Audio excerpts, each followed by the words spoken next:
ഗുരവേ സർവലോകാനാം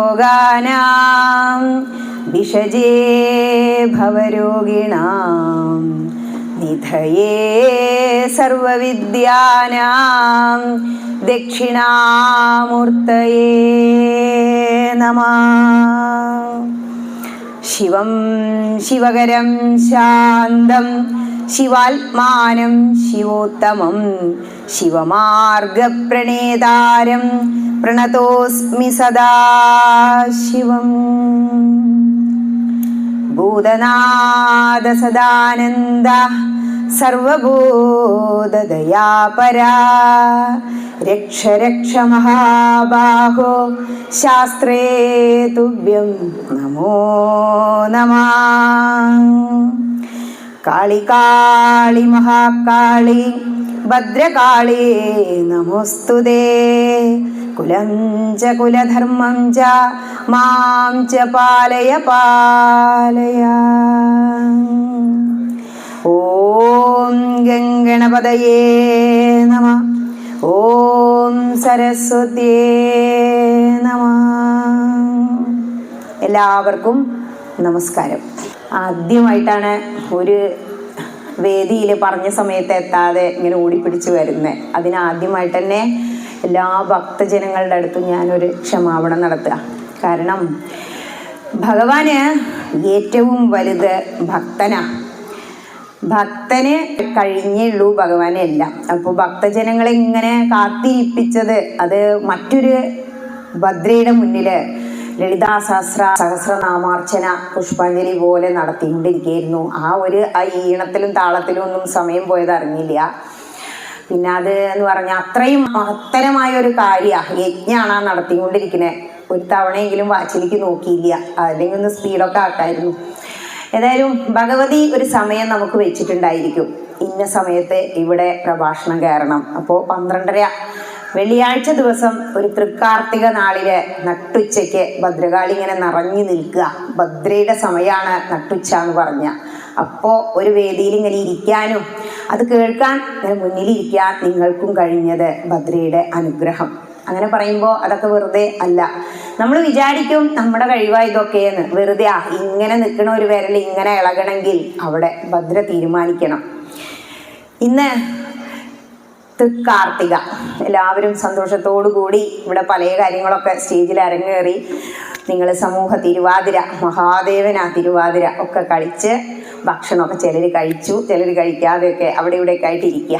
താല്പര്യമുള്ളവരൊക്കെ ഒന്നും കൂടി ഇങ്ങോട്ട് മുന്നിലേക്ക് അടുത്തേക്ക് വന്നിരിക്കുകയാണെങ്കിൽ എനിക്കൊരു പറയാനൊരു സുഖം ഉണ്ടാവും. ഇനി വരുന്നവർ മുന്നിലേക്ക് ഇരിക്കും. ആദ്യം ഇന്നത്തെ പ്രത്യേകത അതിൽ തുടങ്ങാം. ഇന്ന് വൃശ്ചികത്തിലെ കാർത്തിക നമ്മൾ തൃക്കാർത്തികയായിട്ട് കൊണ്ടാടുന്നു. അതിൻ്റെ മഹത്വം എന്താ? കൃത്തികാദേവിമാർ ശരവണപ്പൊയ്കയിൽ നിന്നും സുബ്രഹ്മണ്യനെ 6 കുഞ്ഞുങ്ങളായിരുന്നു. ഈ 6 കുഞ്ഞുങ്ങളെയും കൂടിയും എടുത്ത് അവർ വളർത്തുന്നതാ. അതാണ് അറുമുഖൻ എന്ന് പറയുന്നത്. ആ ദിവസം നമ്മൾ പറയും കാർത്തികേയൻ, അങ്ങനെയാണ് ആ പേര് വന്നത്. അതേസമയം ശ്രീ മഹാദേവൻ ത്രിപുരന്മാരെ വധിച്ചിട്ട് ഇങ്ങനെ വരിക. അപ്പൊ ശ്രീപാർവതി ദേവി, അതാണ് ഇത്രയും ദീപങ്ങൾ നിങ്ങൾ ഒരുക്കുന്ന ദീപം അങ്ങനെ കാണിച്ചാണ് അത്രേ മഹാദേവനെ എതിരേറ്റ് കൊണ്ടുവന്ന്. അതിനെല്ലാം അപ്പുറം നമ്മുടെ ശ്രീഭദ്ര ഈ ദിവസം ജനിച്ചു എന്ന് നമ്മൾ പറയുന്നു. അതായത് ഇന്ന് നമ്മളെ ഭദ്രയുടെ പിറന്നാളായിട്ട് നമ്മൾ ആഘോഷിക്കുന്നു. ശ്രീഭദ്ര മഹാദേവന്റെ തൃക്കണ്ണിൽ നിന്നും ജനിച്ച ശ്രീഭദ്രയുടെ പിറന്നാൾ ദിനം അങ്ങനെ നമ്മൾ കൊണ്ടാടുന്നു. കാർത്തിക ദീപങ്ങളെ കൊണ്ട്, ആ പാർവതി ദേവി കൊണ്ടുപോയ ദീപങ്ങളെ പോലെ നമ്മളും ദീപങ്ങളെ കൊണ്ട് അലങ്കരിച്ച് ദീപാവലിയായിട്ട് ശ്രീഭദ്രയെ വരവേൽക്കുന്നു. അങ്ങനെ കാർത്തിക നാളിൽ ഇതെല്ലാം ആഘോഷിക്കുമ്പോൾ നമ്മൾ ഇങ്ങനെ മനുഷ്യനായി ഒരുപാട് തവണ ഇവിടെ കാർത്തിക ആഘോഷിച്ചു, ഒരുപാട് കാർത്തിക വിളക്ക് കൂടി, സഹസ്രദീപം കത്തിച്ചു, തിരുവാതിര കളിച്ചു. ഇത് കുറേ വർഷങ്ങളായി ഇങ്ങനെ ചെയ്യണു. നിങ്ങൾ ഒരുപാട് പ്രഭാഷണം കേട്ടവരുണ്ടാവാം, ആദ്യമായിട്ട് കേൾക്കുന്നവരുണ്ടാവാം.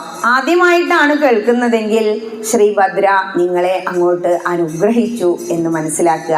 കാരണം ദശമം കഴിഞ്ഞ് നമ്മൾ അങ്ങോട്ട് കയറും ഏകാദശത്തിലേക്ക്, ഭാഗവതത്തിൽ. ആ സമയത്ത് ഉദ്ധവൻ ഭഗവാന്റെ അടുത്തേക്ക് വരിക.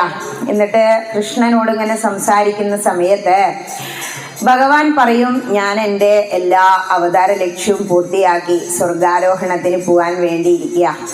അപ്പൊ ഭഗവാനെ അങ്ങ് പോയി കഴിഞ്ഞാൽ ഇനി കലികാലം ആണ് ആരംഭിക്കുന്നത്. ഭഗവാന്റെ സ്വർഗാരോഹണം കഴിഞ്ഞ ഇവിടെയുള്ള ഭക്തജനങ്ങൾക്ക് ഈ കലിദോഷം അകറ്റാൻ പിന്നെ ആരാ ഉള്ളേ? ഭഗവാനും കൂടി ഇല്ലെങ്കിൽ പിന്നെ അപ്പൊ ഞങ്ങൾ എന്താ ചെയ്യാ എന്ന് ചോദിക്കും. അപ്പോ ഏകാദശത്തില് ഭഗവാൻ ഒരു ഉത്തരം പറയുന്നുണ്ട്. നിങ്ങൾ എന്താ ചെയ്യേണ്ടത് എന്നുള്ളത് നമ്മളെ പോലെയുള്ള ആൾക്കാർക്ക് പറഞ്ഞു തരുന്നതാ. അതായത് നമ്മളെല്ലാം ഇവിടെ ജന്മം കിട്ടി വന്നു. ഇപ്പോൾ ഒരുപാട് പേര് ചെറുപ്പക്കാരുണ്ട്, കുറച്ച് പേര് മിഡിൽ ഏജ് ആയവരുണ്ട്, വയസ്സായവരും ഉണ്ട്. അത്രയും വയസ്സായവർക്കാണ് ഇവിടെ വന്നിരിക്കാനും വയ്യ, വീട്ടിൽ കിടപ്പിലും ആയിരിക്കും. എല്ലാവരുടെയും ജീവിതം ഇങ്ങനെ പല പല ഘട്ടങ്ങളിലൂടെ കടന്നു പോകുന്നുണ്ട്. അപ്പോൾ എന്തിനാണ് ഈ ജീവിതം കിട്ടിയത്? എന്തിനാ ഇപ്പം ഇങ്ങനെ കുറേ ക്ഷേത്ര ആരാധന, ആചാരങ്ങൾ, അനുഷ്ഠാനങ്ങൾ? ഗീത എടുത്തു വെച്ചാൽ പറയും, ആചാരപ്രഭവോ ധർമ്മ. നമ്മുടെ ആചാരങ്ങളെല്ലാം ഉത്ഭവിക്കുന്നത് ധർമ്മത്തിൽ നിന്നാണ്. ധർമ്മം നോക്കി നമ്മൾ എന്തും ചെയ്യും.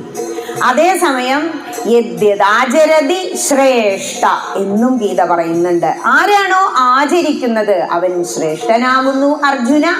അപ്പോ എന്താ നമ്മൾ ആചരിക്കുന്നത്? ഇതൊക്കെ നമ്മൾ ആചാരങ്ങളാ. ഇത് ഉപാസനയുടെ ഒരു ഭാഗമാണ് ക്ഷേത്ര ആരാധന. ഇപ്പൊ ഇന്നിവിടെ ചെയ്തതെല്ലാം നിങ്ങളുടെ ആരാധനയുടെ ഒരു ഭാഗം. എത്രയോ ദിവസമായിട്ടുണ്ടാവും അമ്മമാര് തിരുവാതിരയൊക്കെ പഠിക്കുന്നു. തിരുവാതിരയുടെ മഹത്വം എന്താ? ധനുമാസത്തിൽ തിരുവാതിര ഭഗവാൻ തൻ്റെ പിറന്നാളല്ലോ, തുടിക്കണം പോൽ കുളിക്കണം പോൽ. നമ്മളെ അമ്മയൊക്കെ ഇവിടെ അവരൊക്കെ തിരുവാതിരയുടെ അവരൊക്കെ ഇങ്ങനെ ലയിക്കുന്നുണ്ടാവും. ഇപ്പോൾ ഈ പ്രായത്തിലും അവര് തിരുവാതിര അങ്ങനെ കളിക്കുക. അതിൻ്റെ ഭഗവാന്റെ അനുഗ്രഹാട്ടോ അത്. ഒരു വേദിയിൽ വന്നിട്ട് നമ്മൾ സ്റ്റേജിലൊക്കെ സ്കൂളിൽ മത്സരത്തിന് പലപ്പോഴും കളിച്ചിട്ടുണ്ടാവും. പക്ഷെ ഇങ്ങനെ ഒരു തിരുനടയിൽ കാർത്തിക നാളിൽ വന്ന് നിങ്ങൾക്കൊരു തിരുവാതിര 2 ചുവട് ഒന്ന് വെക്കാൻ കഴിഞ്ഞെങ്കിൽ എല്ലാം കലകളാ. ഏതെങ്കിലും ഒരു കല പഠിക്കണത്രേ നമ്മൾ ജനിച്ചു വീണാല്. 64 ദിവസം കൊണ്ട് 64 കലകളും പഠിച്ചതാണ് ശ്രീകൃഷ്ണൻ. നമ്മൾ ഒരു ജന്മം മുഴുവൻ കിട്ടിയിട്ട് ഒരു കലയെങ്കിലും പഠിക്കണ്ടേ? പാടാനൊന്നും വയ്യ, 2 ചുവടാണ്ട് വെക്കാമെന്ന് തീരുമാനിച്ചു. ഇങ്ങനെ പലതരത്തിലാണ് നമ്മുടെ ആരാധന. പലർക്കും പല കഴിവുകളാണ്. നമ്മുടെ കൈവിരൽ നോക്കൂ, 5 വലിപ്പല്ലേ. പക്ഷെ ഇങ്ങനെ പിടിച്ചാലോ ഒക്കെ ഒരേ വലിപ്പമായില്ലേ? ഇതാണ് നമ്മൾ മനസ്സിലാക്കേണ്ട ഒരു തത്വം. അതായത് ഭഗവാൻ പറയാണ്, ഉദ്ധവ നിങ്ങൾ പൂജാതി കർമ്മങ്ങൾ കഴിച്ചോളൂ, ഏകാദശി നോറ്റോളൂ, ക്ഷേത്ര ആരാധന ചെയ്തോളൂ, തീർത്ഥക്കുളം കുഴിച്ചോളൂ. അതൊക്കെ പുണ്യാണ് അത്ര, ഒരു കുളം കിണറൊക്കെ കുഴിക്കുന്നത്. എല്ലാ പുണ്യകർമ്മങ്ങളും വേദം പഠിച്ചോളൂ. പക്ഷേ നിങ്ങൾക്ക് എന്നെ കിട്ടില്ല കേട്ടോ. അപ്പോൾ ഭഗവാനോട് ചോദിക്കുക, അപ്പൊ നിങ്ങളെല്ലാവരും ഇതൊക്കെ ചെയ്തിട്ടുണ്ടാവും. ഞാൻ ഗംഭീരമായിട്ട് ഏകാദശി നോറ്റു അല്ലേ? ഗുരുവായൂർ ഏകാദശി നോൽക്കാത്ത ഭൂരിപക്ഷം പേരും ഉണ്ടാവില്ല ഭക്തിയുള്ളവര്. അതുപോലെ ഞങ്ങളെല്ലാവരും എന്ത് ചെയ്തു? ഇവിടെ വന്ന് തിരുവാതിര കളിച്ചു, ഭഗവതിക്ക് സമർപ്പിച്ചു, ക്ഷേത്രത്തിൽ വരുന്നുണ്ട്, പ്രദക്ഷിണം വെക്കുന്നുണ്ട്, ഇങ്ങനെ എല്ലാ ആരാധനകളും ഞങ്ങൾ ചെയ്യുന്നുണ്ട്. പക്ഷെ ഇതുകൊണ്ടൊന്നും എന്നെ കാണില്ല പറഞ്ഞാൽ പിന്നെ എവിടുന്ന കാണുക? അപ്പൊ പറയാ, സത്സംഗം ഇല്ലാതെ ഇതൊന്നും ചെയ്തിട്ട് കാര്യമില്ല. അപ്പൊ എന്താ സത്സംഗം? ഇതന്നെയാ സത്സംഗം. അതായത് ഇതിനു മുമ്പ്, അതായത് 4 യുഗങ്ങളില് 3 യുഗങ്ങളില് കൃതം, ത്രേതം, ദ്വാപരം, കലി, ആ യുഗങ്ങളിലെല്ലാം നമുക്ക് കഠിനമായ തപസ്, വലിയ വലിയ യാഗങ്ങൾ, യജ്ഞങ്ങൾ, ഹോമങ്ങൾ ഒക്കെ കഴിക്കണമായിരുന്നു മോക്ഷം കിട്ടാൻ. ഇപ്പോഴത്തെ ഒരാരോഗ്യവും ആയുസ്സും, കലികാലത്തിൽ ആയുസ് കുറവാ, ആരോഗ്യവും കുറവാ. അപ്പൊ നമുക്ക് എന്ത് കഴിയില്ല? കഠിനമായ തപസ്സൊന്നും 1000കണക്കിന് വർഷങ്ങളാ തപസ് ചെയ്യുന്നതായിട്ട് പറയുന്നത് കഴിയില്ല. അപ്പോ കലികാലത്തില് ഈ കഠിനമായ തപസ്സിനും പിന്നെ ഇതുപോലെയുള്ള വലിയ വലിയ യജ്ഞങ്ങളിലെ രാജസൂയ യജ്ഞം, അതുമാതിരി വിശ്വജിത്ത് എന്ന് പറയുന്ന യാഗം, ഇതൊന്നും നമ്മളെ കൊണ്ടാവില്ല. അതിന് പകരാണ് എന്ത്? ജ്ഞാനയജ്ഞം. അപ്പോ സത്സംഗം എന്ന് പറഞ്ഞാൽ എന്താ? സത്തുക്കളുമായി സംഘം ഉണ്ടാവുക.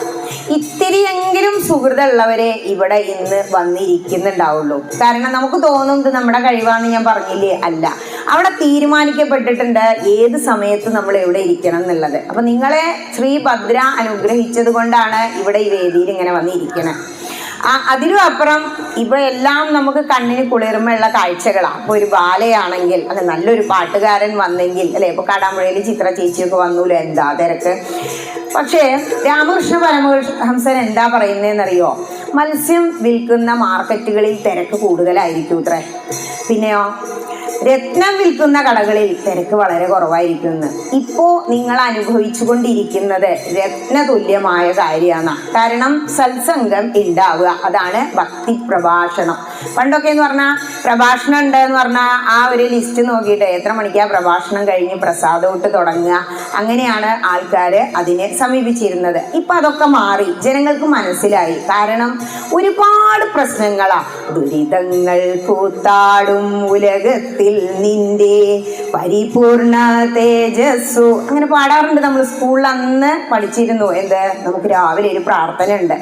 ആ ദുരിതപ്പെട്ട് ജീവിക്കുന്ന മനുഷ്യൻ ആലോചിക്കുകയാണ് ഇതിൽ നിന്നൊക്കെ ഒരു മോക്ഷം. എന്താ മോക്ഷം? മോഹക്ഷയം ആണ് മോക്ഷം. എന്ത് മോഹക്ഷയം വരേണ്ടത്?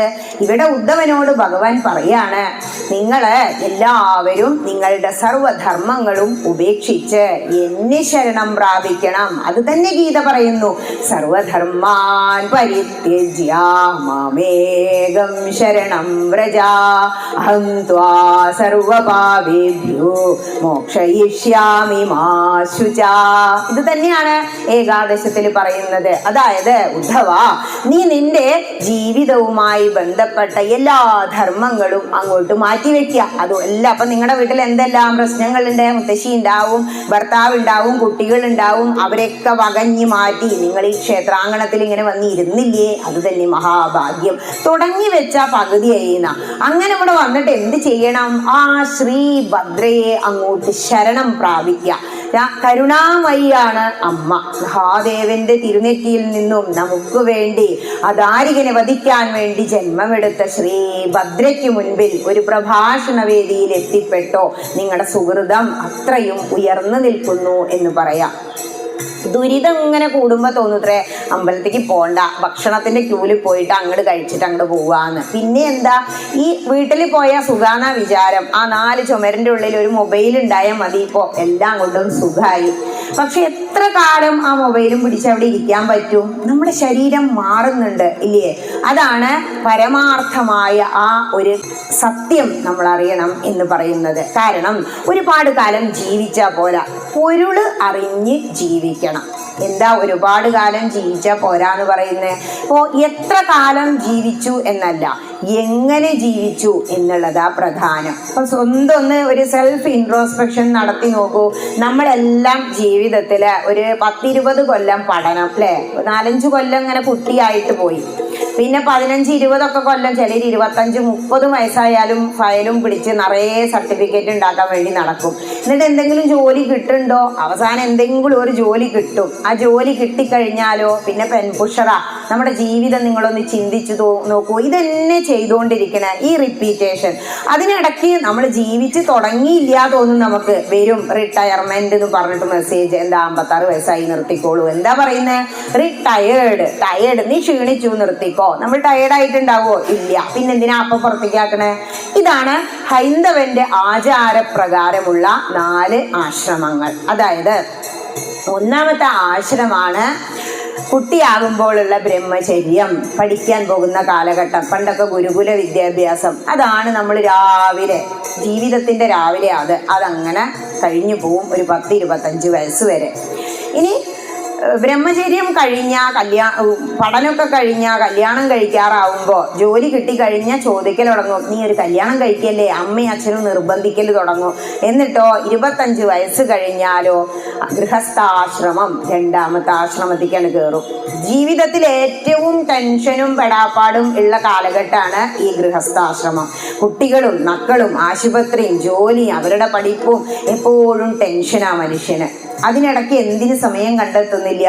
ഈശ്വരാരാധന. ഞാൻ പറഞ്ഞില്ലേ, ആചാരം നമ്മൾ എന്ത് ചെയ്യുന്നില്ല? യദ്യദാചരതി ശ്രേഷ്ഠ.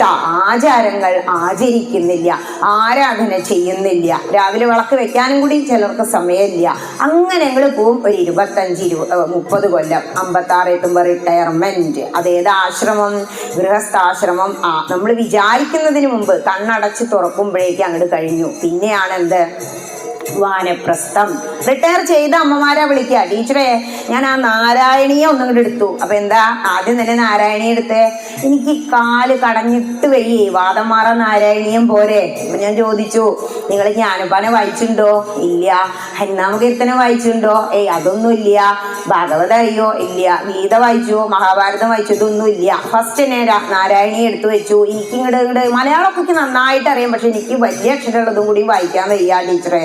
അപ്പൊ എന്താ, നമ്മള് LKG ഇല്ലാതെ നേരെ അങ്ങോട്ട് PG ചേർന്ന എന്താവും അവസ്ഥ? അതുപോലെയാണ് അവരുടെ അവസ്ഥ. അപ്പൊ ഞാൻ ചോദിച്ചു, എപ്പോൾ എടുക്കാം?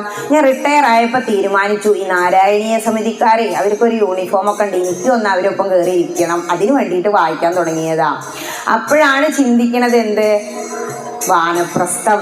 എന്താ വാനപ്രസ്ഥം? പണ്ടൊക്കെ കാട്ടിലേക്ക് പോവായിരുന്നു, കുറെ ത്യജിക്കുകയാണ്. അതാ പറഞ്ഞത് ഭഗവാൻ സർവധർമാൻ പരിത്യജ്യ. അങ്ങനെ നേരെ ബുക്കുകളുടെ ഗ്രന്ഥങ്ങളുടെ ലോകത്തേക്ക് വരികയാണ്. എന്ന് വെച്ചതാ ഗ്രന്ഥം? ആ ജോലിയിൽ പ്രവേശിച്ച് അന്ന് അടച്ചു വെച്ചതാ പുസ്തകം. എന്താണ് ഉപനിഷത്ത് പറയുന്നേ? തൈത്രീയം ഇങ്ങനെ ഉപദേശിക്കും. ഈ കുട്ടിയെ ഗുരുകുല വിദ്യാഭ്യാസം കഴിഞ്ഞ് വീട്ടിലേക്ക് കൊണ്ടാക്കുക ചെയ്യുക. അന്നൊക്കെ ഗുരുകുലം കഴിഞ്ഞ ഗുരുനാഥൻ, ആ ഗുരുനാഥൻ ആചാര്യദക്ഷിണൊക്കെ വെച്ച് കുട്ടിയെ വീട്ടിൽ നിന്ന് വരുന്ന സമയത്ത് ഒരു ഉപദേശം, അവസാനം ഒരു ഉപദേശം കൊടുക്കും. അതെന്താണെന്നറിയോ? ആ മന്ത്രം തൈത്തിരീയ ഉപനിഷത്തിലാണ്. നിങ്ങൾക്ക് മന്ത്രം അറിയാം, ഏതിലാണെന്ന് അറിയാത്തത്? സത്യം വദ, ധർമ്മം ചര, ഗുരുജനാൽ നമ, സ്വാധ്യായതമ പ്രമദ. പിന്നെ അത് അവസാനിക്കുന്നത് മാതൃദേവോ ഭവ, പിതൃദേവോ ഭവ, ആചാര്യ ദേവോ ഭവ, അതിഥി ദേവോ ഭവ. ഇങ്ങനെയാ അത് അവസാനിപ്പിക്കുന്നത്. ഇതാണോ? ഇത് എന്തുകൊണ്ടാണ് ഇങ്ങനെ ഒരു ഉപദേശം ആചാര്യൻ കൊടുക്കുന്നത്? പല ഉപദേശങ്ങളും കൊടുക്കാനുണ്ട്, വേദമന്ത്രം ചൊല്ലണം, ഗായത്രി ചൊല്ലണം എന്നൊക്കെ പറയാം. പക്ഷെ ഈ കുട്ടി ഗുരുകുലം കഴിഞ്ഞ് ഏതാശ്രമത്തിക്കാ പോകുന്നത്? ഗൃഹസ്ഥാശ്രമത്തിക്ക. ഈ ഗൃഹസ്ഥാശ്രമി ആയിരിക്കുമ്പോ ഏറ്റവും ധർമ്മത്തിന്റെ പാതയിലൂടെ നടക്കാൻ ആവശ്യമാണ് സത്യം വദ. സത്യം മാത്രം പറയാ. സത്യത്തിന് എന്നും 16. ഒരു നുണ പറഞ്ഞാൽ അത് സത്യമൊക്കെ 100 നുണ പറയേണ്ടി വരും. അപ്പൊ സത്യം വദ. പിന്നെയോ ധർമ്മം ചര. സത്യം പറയുക മാത്രമല്ല, ധർമ്മത്തിലൂടെ നീ സഞ്ചരിക്കണം, ധർമ്മം ആചരിക്കണം. അതാണ് നമ്മുടെ ആചാരങ്ങള്. പിന്നെയോ പിന്നെ പറയുന്ന കാര്യമാണ്, ആചാര്യനെ നമസ്കരിച്ചുല്ലോ, സ്വാധ്യായതമ പ്രമദ. അതാണ് നമുക്ക് ഇല്ലാത്തത്. ഈ പഠനം കഴിയുമ്പോഴും പഠിക്കുമ്പോഴും നമ്മൾ എന്ത് ചെയ്യുന്നില്ല? സ്വാധ്യായം ചെയ്യുന്നില്ല. ഗീതയിൽ എന്താ പറയുന്നതെന്നോ? 1/4 ഭാഗം ആചാര്യനിൽ നിന്നാണ് കിട്ടുന്നത്. അത്രയും നമുക്ക് സ്കൂളിൽ നിന്ന് കിട്ടുന്നുള്ളൂ. ബാക്കി 3/4 ഭാഗവും നമ്മൾ മറ്റുള്ളവരിൽ നിന്നും, കാരണന്മാരിൽ നിന്നും, പ്രകൃതിയിൽ നിന്നും ഒക്കെ പഠിക്കണം. നമ്മളത് പഠിക്കുന്നില്ല. അതാണ് സ്വാധ്യായം. കാരണം സ്വ അധ്യായം അത് ചെയ്യാത്തവർക്ക് റിട്ടയർമെന്റ് കഴിഞ്ഞാൽ പിന്നെ ഒന്നും കടിച്ചപ്പൊട്ടില്ല. അപ്പൊ എന്താ സ്വാധ്യായം ചോദിച്ചപ്പോൾ ഞാൻ പറഞ്ഞു കൊടുത്തു, നമ്മള് സെൽഫ് സ്റ്റഡി. എന്താ self study? Study of self. English ഒന്നും പറഞ്ഞാൽ നിങ്ങൾക്ക് കൂടില്ല, പറഞ്ഞുതരാം. സെൽഫ് സ്റ്റഡി എന്ന് പറഞ്ഞാൽ സ്വന്തം ഒരു വിദ്യാഭ്യാസം നമ്മൾ തുടങ്ങുക. അതെങ്ങനെയാ ചോദിക്കുക? ഇവിടെ ഉദ്ധവനോട് കൃഷ്ണൻ പറയാ, സ്വന്തം ചെയ്താൽ മതി. കാരണം എനിക്ക് ഗുരു ഒന്നും ഇല്ലാന്ന് എല്ലാവരും പറയും. ഭഗവാൻ പറയാണ്, ഹേ ഉദ്ധവ, ജിജ്ഞാസുവും വിചാരശീലനുമായ ഒരു വ്യക്തിക്ക് താൻ തന്നെയാണ് ഗുരു. അപ്പൊ നമ്മുടെ ഗുരു നമ്മുടെ ആത്മാവിനെയാന്നാ ഭഗവാൻ പറയുന്നത്. നമ്മുടെ ആത്മാവിനെ യാതൊന്നിനോടും ബന്ധമില്ല, സുഖമില്ല, ദുഃഖമില്ല, വിശപ്പില്ല, ദാഹമില്ല, ഒരു ചിന്തയില്ല. അപ്പൊ ഈശ്വര്യമായ കാര്യത്തില് രാവിലെ ഓടി വന്നു, ടീച്ചറെ ഒരിത്തിരി ഉപ്മാവ് കഴിക്കൂ എന്ന് പറഞ്ഞപ്പോൾ അത് കഴിച്ചു. വേണമെന്നില്ല, കാരണം ഈ ഇരുത്തത്തിനൊരു സുഖം ഉണ്ടാവില്ല. അത് കഴിഞ്ഞ് 11 മണിക്ക് ഇത് കഴിഞ്ഞപ്പോൾ സദ്യ റെഡി ആയിട്ടുണ്ട് കേട്ടോ. പക്ഷെ മനസ്സിൽ സദ്യ ഒന്നല്ല, ഇവിടുത്തെ ഈ സ്റ്റേജ് ആയിരുന്നു. കാരണം നമ്മളെ കാത്ത് ഞാൻ ഒരുപാട് വേദികളിൽ ഇങ്ങനെ പോയി ഇരുന്നിട്ടുണ്ട്. ഗുരുനാഥന്മാര് വരും, പ്രഭാഷണം കേൾക്കണം, പുതുതായിട്ട് എന്തെങ്കിലും ഒന്ന് കിട്ടണം എന്ന് ആഗ്രഹിച്ചിട്ട് ചെറുതാവുമ്പോൾ. അന്ന് അതൊരു വല്ലാത്തൊരു ഇഷ്ടമായിരുന്നു അതിനോട്. അതുകൊണ്ടാണ് പിന്നെ നമുക്ക്, കാരണം ശ്രവണം കീർത്തനം വിഷ്ണുർ സ്മരണം, കുറേ കേൾക്കണം നമ്മള്.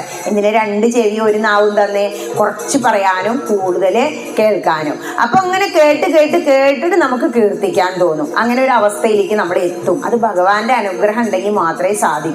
ഇവിടെ സ്വാധ്യായം എന്ന് പറഞ്ഞാൽ സെൽഫ് സ്റ്റഡി, സ്വന്തം ഓരോ ഗ്രന്ഥങ്ങളും എടുത്ത് വെച്ച് വായിക്കുക.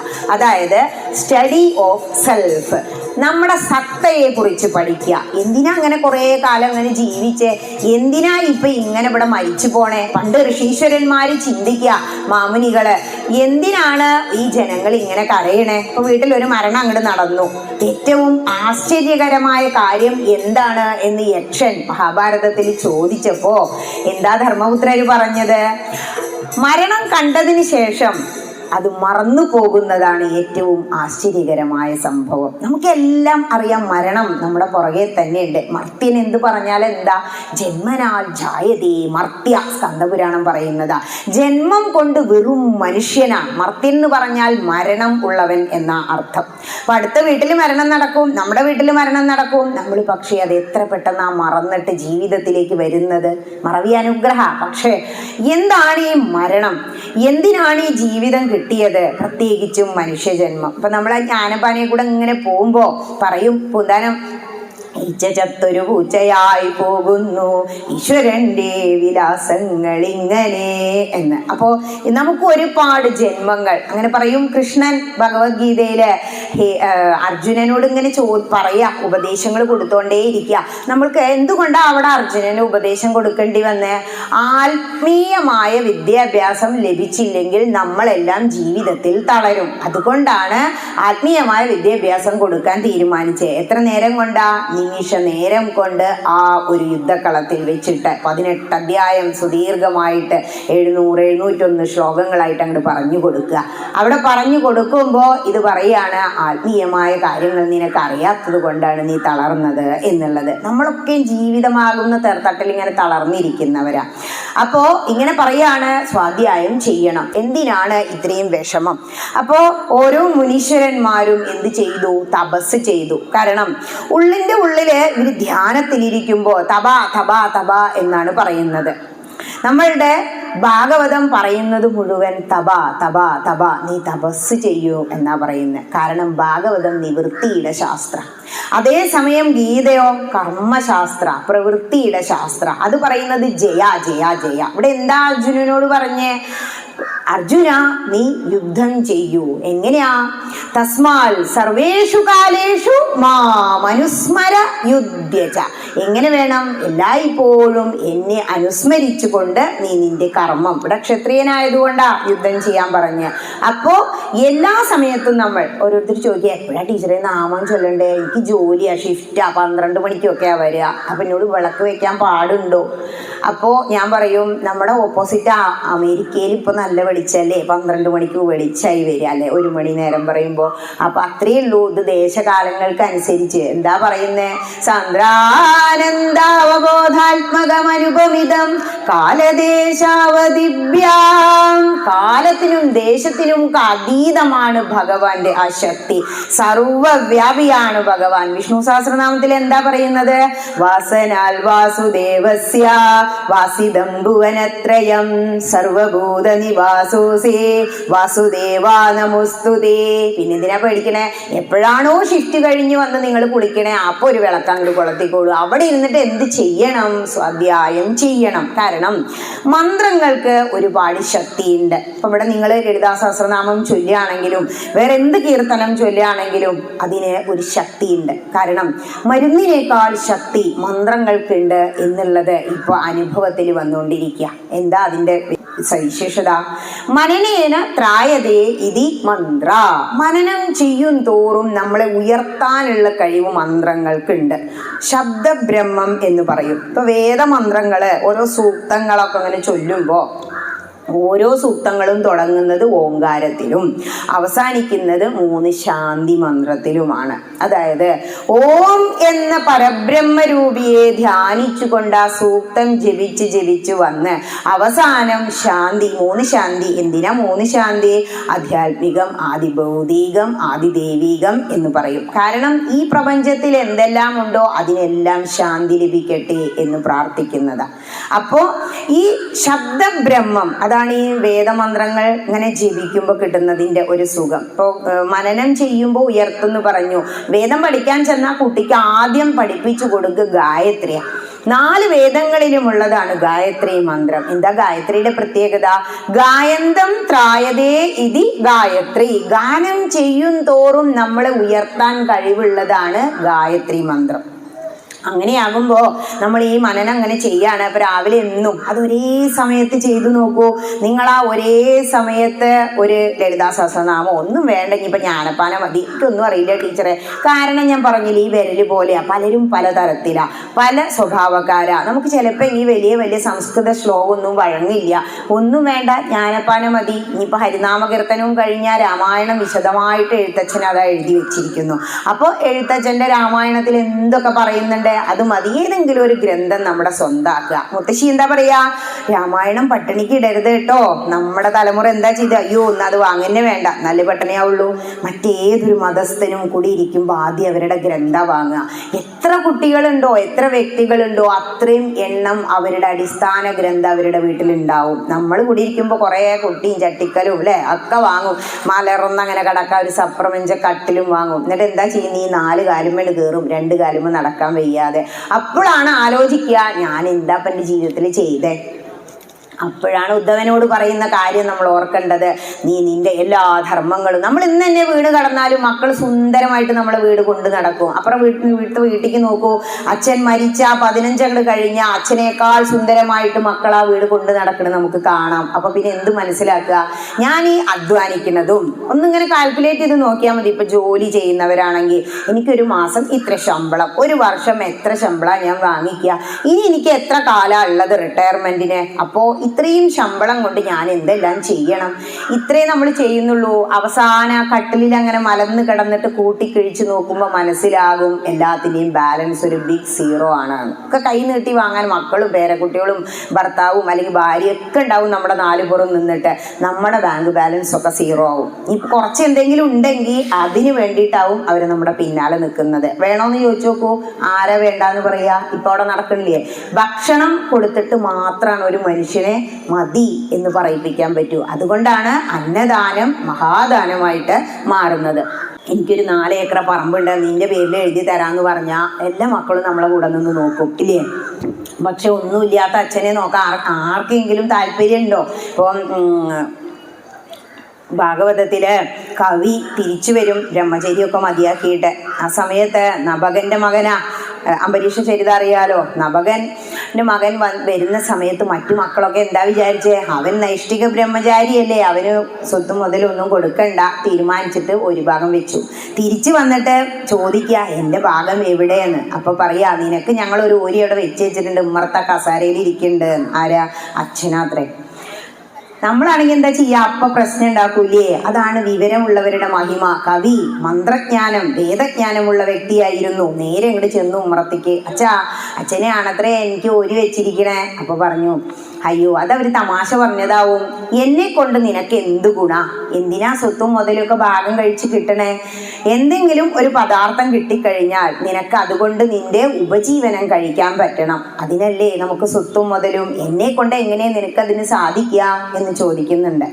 പക്ഷേ വിവരം, വിദ്യാഭ്യാസം അല്ലെങ്കിൽ മന്ത്രജ്ഞാനം ഉള്ള ആ വ്യക്തി കവി എന്താ പറഞ്ഞേന്നോ? അല്ല, തമാശയൊന്നും അല്ല, ഏട്ടന്മാരെ അങ്ങനെയാ പറഞ്ഞ്, അച്ഛനാണ് എനിക്ക് അവര് ഒരു ഭാഗം വെച്ചിരിക്കണേ.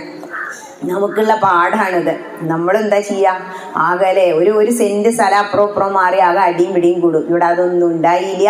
വിവരം ഉള്ള ആ മനുഷ്യൻ അച്ഛനോട് പറഞ്ഞപ്പോൾ അച്ഛൻ നേരെ ചൂണ്ടിക്കാണിച്ചു കൊടുക്കും, നിനക്ക് ഏതായാലും ഒരു ഭാഗം എന്നെയാ കിട്ടിയിരിക്കുന്നത്, നിനക്ക് ഉപജീവനം കഴിക്കാൻ ഞാനൊരു മാർഗം പറഞ്ഞു തരാം. അപ്പൊ എന്താ മാർഗം എന്ന് ചോദിച്ചപ്പോ, ഇവിടെ നിന്ന് കുറച്ചപ്പുറത്തായിട്ട് അങ്കിരസ് മഹർഷിയുടെ വംശത്തിലുള്ള ബ്രാഹ്മണർ, ഒരു കൂട്ടം ബ്രാഹ്മണർ ഒരു സത്രം നടത്തുന്നുണ്ട്. എന്താ സത്രം? ദ്വാദശാഹ സത്രം. ദ്വാദശാഹ എന്ന് പറഞ്ഞാല് 12 ദിവസം നടത്തുന്ന സത്രം. ആ സത്രവേദിയില് സത്രം നടത്തുമ്പോൾ നിറയെ ആളെ ആവശ്യവും. ഇപ്പൊ കണ്ടു, ഇവിടെ തന്നെ ഒരു യജ്ഞം നടത്തുമ്പോൾ ഊട്ടുവരിയിൽ ആള് വേണം അല്ലെ, കൗണ്ടറിൽ ആള് വേണം, അമ്പലത്തിന്റെ ഉള്ളിൽ ആള് വേണം. ആളെ തികച്ചാൽ തികയില്ല. അപ്പൊ പറഞ്ഞു, അവിടെ നീ പോണം. നിനക്ക് വേദമന്ത്രങ്ങൾ അറിയാം, അതുകൊണ്ട് ഈ മന്ത്രങ്ങൾ അവർക്ക് പറഞ്ഞു കൊടുത്ത് അവരെ സഹായിക്കണം. 6 ദിവസം കഴിയുമ്പോൾ ഇന്ന ഇന്ന മന്ത്രങ്ങൾ നീ പറഞ്ഞു കൊടുക്കണം. ദക്ഷിണയെക്കുറിച്ചും മഹാരുദ്രനെ കുറിച്ചും ഒക്കെയുള്ള മന്ത്രങ്ങൾ പറഞ്ഞു കൊടുക്കാൻ പറയും. അപ്പോൾ അവിടെ ചെന്നു. അങ്ങനെ അവരെയൊക്കെ സഹായിച്ചാൽ എന്താ ഗുണം? നിനക്ക് ഉപജീവനം കഴിക്കാനുള്ള ദ്രവ്യം, ധനം ആ യജ്ഞവേദിയിൽ നിന്ന് അവസാനം നിനക്ക് കിട്ടും. അവർ നിനക്ക് തരും. അവരെന്താ ചെയ്യുക? യജ്ഞം കഴിഞ്ഞാൽ സ്വർഗാരോഹണം ചെയ്യും. ഈ ബ്രാഹ്മണര് യജ്ഞം വിജയപ്രദമാണെങ്കിൽ അപ്പൊ ഈ സ്വത്ത് നിനക്കെടുക്കാം. കവി നേരെ അച്ഛനല്ലേ പറഞ്ഞിട്ട് അങ്ങോട്ട് ചെന്നു. അവിടെ ചെന്നിട്ട് എന്താ, അവരെല്ലാവരെയും മന്ത്രങ്ങളും വേദങ്ങളും ഒക്കെ പറഞ്ഞു കൊടുത്ത് അവരെ സഹായിച്ച് അവിടെ നിന്നു. അവർക്കെല്ലാം സന്തോഷമായി. ഇവരെല്ലാം 12 ദിവസം കഴിഞ്ഞു, ദ്വാദശ സത്രം കഴിഞ്ഞ് അങ്ങോട്ട് സ്വർഗാരോഹണം ചെയ്തു. അപ്പോൾ അവര് മുൻകൂട്ടി തന്നെ പറഞ്ഞു, ഹേ കവി, ഇവിടെ ഇനി ഈ യജ്ഞഭാഗത്തിന്റെ ബാക്കിയുള്ള സ്വത്തും ധനവും എല്ലാം നിനക്കുള്ളതാ, നീ എടുത്തോന്ന്. അപ്പോൾ സമ്മതിച്ചു. ഇവരെല്ലാവരും പോയി കഴിഞ്ഞപ്പോൾ കവി ഇതിൽ കൈ വെക്കാൻ തുടങ്ങിയപ്പോൾ വടക്ക് ഭാഗത്തു നിന്നും കറത്തിരുണ്ട് നല്ല ഉരുണ്ട് തടിച്ച മസിലൊക്കെ ഉള്ള ഒരു വ്യക്തി നടന്നു വന്നു. ജഡയൊക്കെ ആയിട്ട് കയ്യിൽ പിടിച്ചു. അതെ, ഇത് എൻ്റെ സ്വത്താണ്, ഇത് തുടരുത്. അപ്പോൾ ഈ കവി പറഞ്ഞു, അല്ല, ഇത് മുനീശ്വരന്മാരെ എനിക്ക് തന്നതാണ്. അപ്പൊ വീണ്ടും പറഞ്ഞു, അല്ല, ഈ യജ്ഞഭാഗത്തിന്റെ അവസാനം ഉള്ളതെല്ലാം രുദ്രഭാഗം അത് എൻ്റെതാണ്. അല്ല, അച്ഛൻ പറഞ്ഞുല്ലോ യജ്ഞഭാഗത്തിന്റെ അവസാനം നിനക്ക് ലഭിക്കുമെന്ന് മുനീശ്വരന്മാർ തരും ചെയ്തു. അപ്പൊ പറഞ്ഞു, നീ പോയി അച്ഛനോട് ചോദിച്ചു വരൂ, ശരിക്കും ഒരു യജ്ഞം കഴിഞ്ഞാൽ അവിടെ ബാക്കിയുള്ള യജ്ഞഭാഗം ആർക്കുള്ളതാണ്, ഞാൻ ഇവിടെ നിൽക്കാം. ഒരു സത്യസന്ധനാന്ന് തോന്നി നേരെ ചെന്നു. ആര് പോയ പോലെ? നമ്മുടെ രത്നാകരൻ പോയ പോലെ. അവിടെ ചെന്നിട്ട് അച്ഛൻ അപ്പോഴും ആ ഇരിപ്പ് അവിടെ ഇരിക്കുന്നുണ്ട്. അച്ഛനോട് ചോദിക്കുക, ഞാനവിടെ ചെന്ന് സഹായിച്ച എന്നെ ബാക്കിയുള്ള ധനം തന്നിട്ട് അനുഗ്രഹിക്കും മഹർഷീശ്വരന്മാരെന്ന് പറഞ്ഞു അച്ഛൻ. അതേ പറഞ്ഞു. അവർ തന്നില്ലേ? തന്നു. ഞാനത് എടുക്കാൻ തുടങ്ങുമ്പോ അവിടെ നല്ല കറുത്ത് തടിച്ചുരുണ്ട് നീണ്ട മനുഷ്യൻ വന്നിട്ട് എൻ്റെ കയ്യിൽ പിടിച്ചു. അപ്പോ അച്ഛനൊന്ന് ചിരിച്ചു. അതെൻ്റെ ധനാന്ന് പറഞ്ഞു. അത് ശരിയാണോ? അത് ചോദിക്കാനാ ഇപ്പൊ ഞാൻ വന്നിരിക്കണേ. നമ്മുടെ മക്കളാണെങ്കിൽ എന്താ ചെയ്യാ? അച്ഛനല്ലേ പറഞ്ഞത് അത് എനിക്കാന്ന് നോണ പറഞ്ഞിട്ട് മുഖത്ത് നോക്കി പറയൂ അച്ഛനോട്, ഇല്ലേ? പക്ഷെ ക്ഷമയോടുകൂടി കവി എന്ന ആ വ്യക്തി അവിടെ ക്ഷമയോടുകൂടി അച്ഛൻ്റെ മുന്നിൽ ചെന്ന് ഈ കാര്യം അറിയിച്ചു. അപ്പൊ അച്ഛൻ ചിരിച്ചുകൊണ്ട് പറയാണ്, അദ്ദേഹം പറഞ്ഞത് സത്യമാണ്. വടക്ക് ഭാഗത്ത് നിന്നും ആ ജടാധാരിയായി വന്നത് മഹാദേവനാണ്, രുദ്രനാണ്. രുദ്രഭാഗമാണ് എല്ലാ യജ്ഞഭൂമിയിലും അവശേഷിപ്പ് എന്ന് പറയുന്നത്. മാത്രമല്ല ഈ സർവഭൂമിയും അദ്ദേഹത്തിന്റെ കീഴിലാ. അദ്ദേഹത്തിന്റെ ബാക്കിയേ നമുക്കുള്ളൂ, അത് നിന്റെ അല്ല. നേരെ പോയി അവിടെ ചെന്നു. എന്നിട്ട് എന്താ ചെയ്യുന്നറിയോ? നേരെ അങ്ങോട്ട് നമസ്കരിച്ചു. അപ്പൊ സാഷ്ടാംഗം അങ്ങോട്ട് നമസ്കരിച്ചിട്ട്, എന്നോട് പൊറുക്കണം, ഞാന് അങ്ങയുടെ സ്വത്തിൽ കൈവയ്ക്കാൻ നോക്കി, എന്നോട് ക്ഷമിക്കണം എന്ന് പറഞ്ഞപ്പോൾ മഹാദേവൻ അദ്ദേഹത്തെ പിടിച്ചെഴുന്നേൽപ്പിച്ച് നിർത്തിയിട്ട് പറയാ, വിഷമിക്കേണ്ട, നീ സത്യസന്ധനാണ്. അച്ഛൻ എന്താ പറഞ്ഞത്? അച്ഛൻ പറഞ്ഞു, ഇതെല്ലാം രുദ്രഭാഗാണ്, അങ്ങേക്കുള്ളതാ, എനിക്കുള്ളതല്ലാന്ന്. അപ്പൊ പറയാ, നിന്റെ അച്ഛൻ ധർമ്മത്തെ ഓർത്ത് സത്യം നിന്നോട് പറഞ്ഞു. ധർമ്മത്തെ ഓർത്ത് അനൃതം പറയാതെ സ്വത്തിൽ മോഹിക്കാതെ നീയും എന്നോട് സത്യം പറഞ്ഞു. അതുകൊണ്ട് ഞാൻ സന്തോഷവാനായി. എന്ത് ചെയ്യാം? ഈ സ്വത്തും ധനവും എല്ലാം നീ എടുത്തോ. അതുമാത്രമല്ല, ഈ ജന്മം കിട്ടിയിരിക്കുന്നത് എന്തിനാ? നമുക്ക് കഴിഞ്ഞ കുറേ ജന്മങ്ങള്, ജ്ഞാനപ്പാന പറഞ്ഞില്ലേ, കുറേ ജന്മങ്ങൾ ഈച്ചയായി, പൂച്ചയായി, പഴുതാരയായി, പട്ടിയായി നമ്മൾ ജനിച്ച് സുഹൃതം കൂടുമ്പോൾ മനുഷ്യനായി ജന്മം കിട്ടും. എന്തിനാ ഈ ജന്മം കിട്ടിയത്? നമ്മൾ പറയും, നീ ഒക്കെ അനുഭവിക്കണം, നിന്റെ കർമ്മഫലാന്നില്ലേ. ദുരിതങ്ങൾ അനുഭവിക്കുമ്പോൾ എന്താ പറയുന്നത്? പൂർവജന്മകൃതം പാപം വ്യാധി രൂപേണ ദൃശ്യതേ. അസുഖങ്ങളൊക്കെ വരുമ്പോൾ അമ്മമാരെന്നെ വിളിച്ചിട്ട് ചോദിക്കും, ടീച്ചറെ എത്രയായി ഞാൻ ജപിക്കണു, 14 ആവർത്തി ഭാഗവതം തീർത്തു, എന്നിട്ടും എൻ്റെ അസുഖം, എനിക്ക് എന്താ ഇങ്ങനെ അസുഖം വരണേ? അപ്പൊ എന്താ? ഇതാണ് അതിനുള്ള ഉത്തരം. എന്താ രാമായണം പറയുന്നത്? പൂർവജന്മാർജിത കർമ്മമത്രേ ഭുവി സർവരോഗർക്കും സുഖദുഃഖ കാരണം. ഇവിടെ പറയാ, നീ കർമ്മങ്ങൾ അനുഭവിച്ച് ഈ ശരീരത്തിലിരുന്ന് കഴിഞ്ഞ ജന്മങ്ങളിൽ നമ്മൾ നേടിയ കർമ്മങ്ങൾ തീരാതെ മരിച്ചു പോകൂത്രേ. ആ കർമ്മം അനുഭവിക്കാൻ സഞ്ചിത കർമ്മങ്ങൾ എന്ന് പറയും. വരുമ്പോ സഞ്ചീരാക്കി കൊണ്ട് വരുന്നതാ ഈ ജന്മം തന്നെ വരുമ്പോ. അതാണ് ഈ 3 വയസ്സായ കുട്ടിക്ക് ക്യാൻസറൊക്കെ അല്ല. അത് എന്ത് കർമ്മ ദുരിത ആ കുട്ടി ചെയ്തിട്ടില്ലേ? കഴിഞ്ഞ ജന്മത്തെ കർമ്മഫല അനുഭവിക്കണേ. അപ്പോൾ ആ കർമ്മങ്ങൾ അനുഭവിച്ച് നിനക്ക് ഈ ഭൂമിയിലൂടെ യാത്ര ചെയ്യുമ്പോൾ ഉപജീവന മാർഗമായിട്ട് ധനം വേണ്ടേ? അതിന് നീ ഈ ധനം എടുത്തോ. പക്ഷേ അതേ സമയം ഞാൻ നിനക്ക് ബ്രഹ്മജ്ഞാനം ഉപദേശിച്ചു തരാം. നമുക്ക് കിട്ടാത്തൊരു ക്ലാസ്സാണത്. എന്താ ബ്രഹ്മജ്ഞാനം? എന്തിനാണ് ഈ ജന്മം കിട്ടിയത്? എന്ത് ചെയ്താലാണ് മോക്ഷം കിട്ടുക?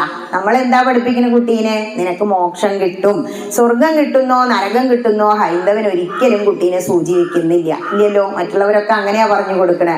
നമുക്ക് സ്വർഗവും വേണ്ട നരകവും വേണ്ട, അതൊക്കെ ശാശ്വതമല്ലാത്തതാ. നമ്മുടെ സുഹൃതം കഴിയുമ്പോൾ സ്വർഗത്തുനിന്ന് ഇങ്ങോട്ട് താഴത്തേക്ക് വീഴും, പിന്നെയും ജന്മം എടുക്കും.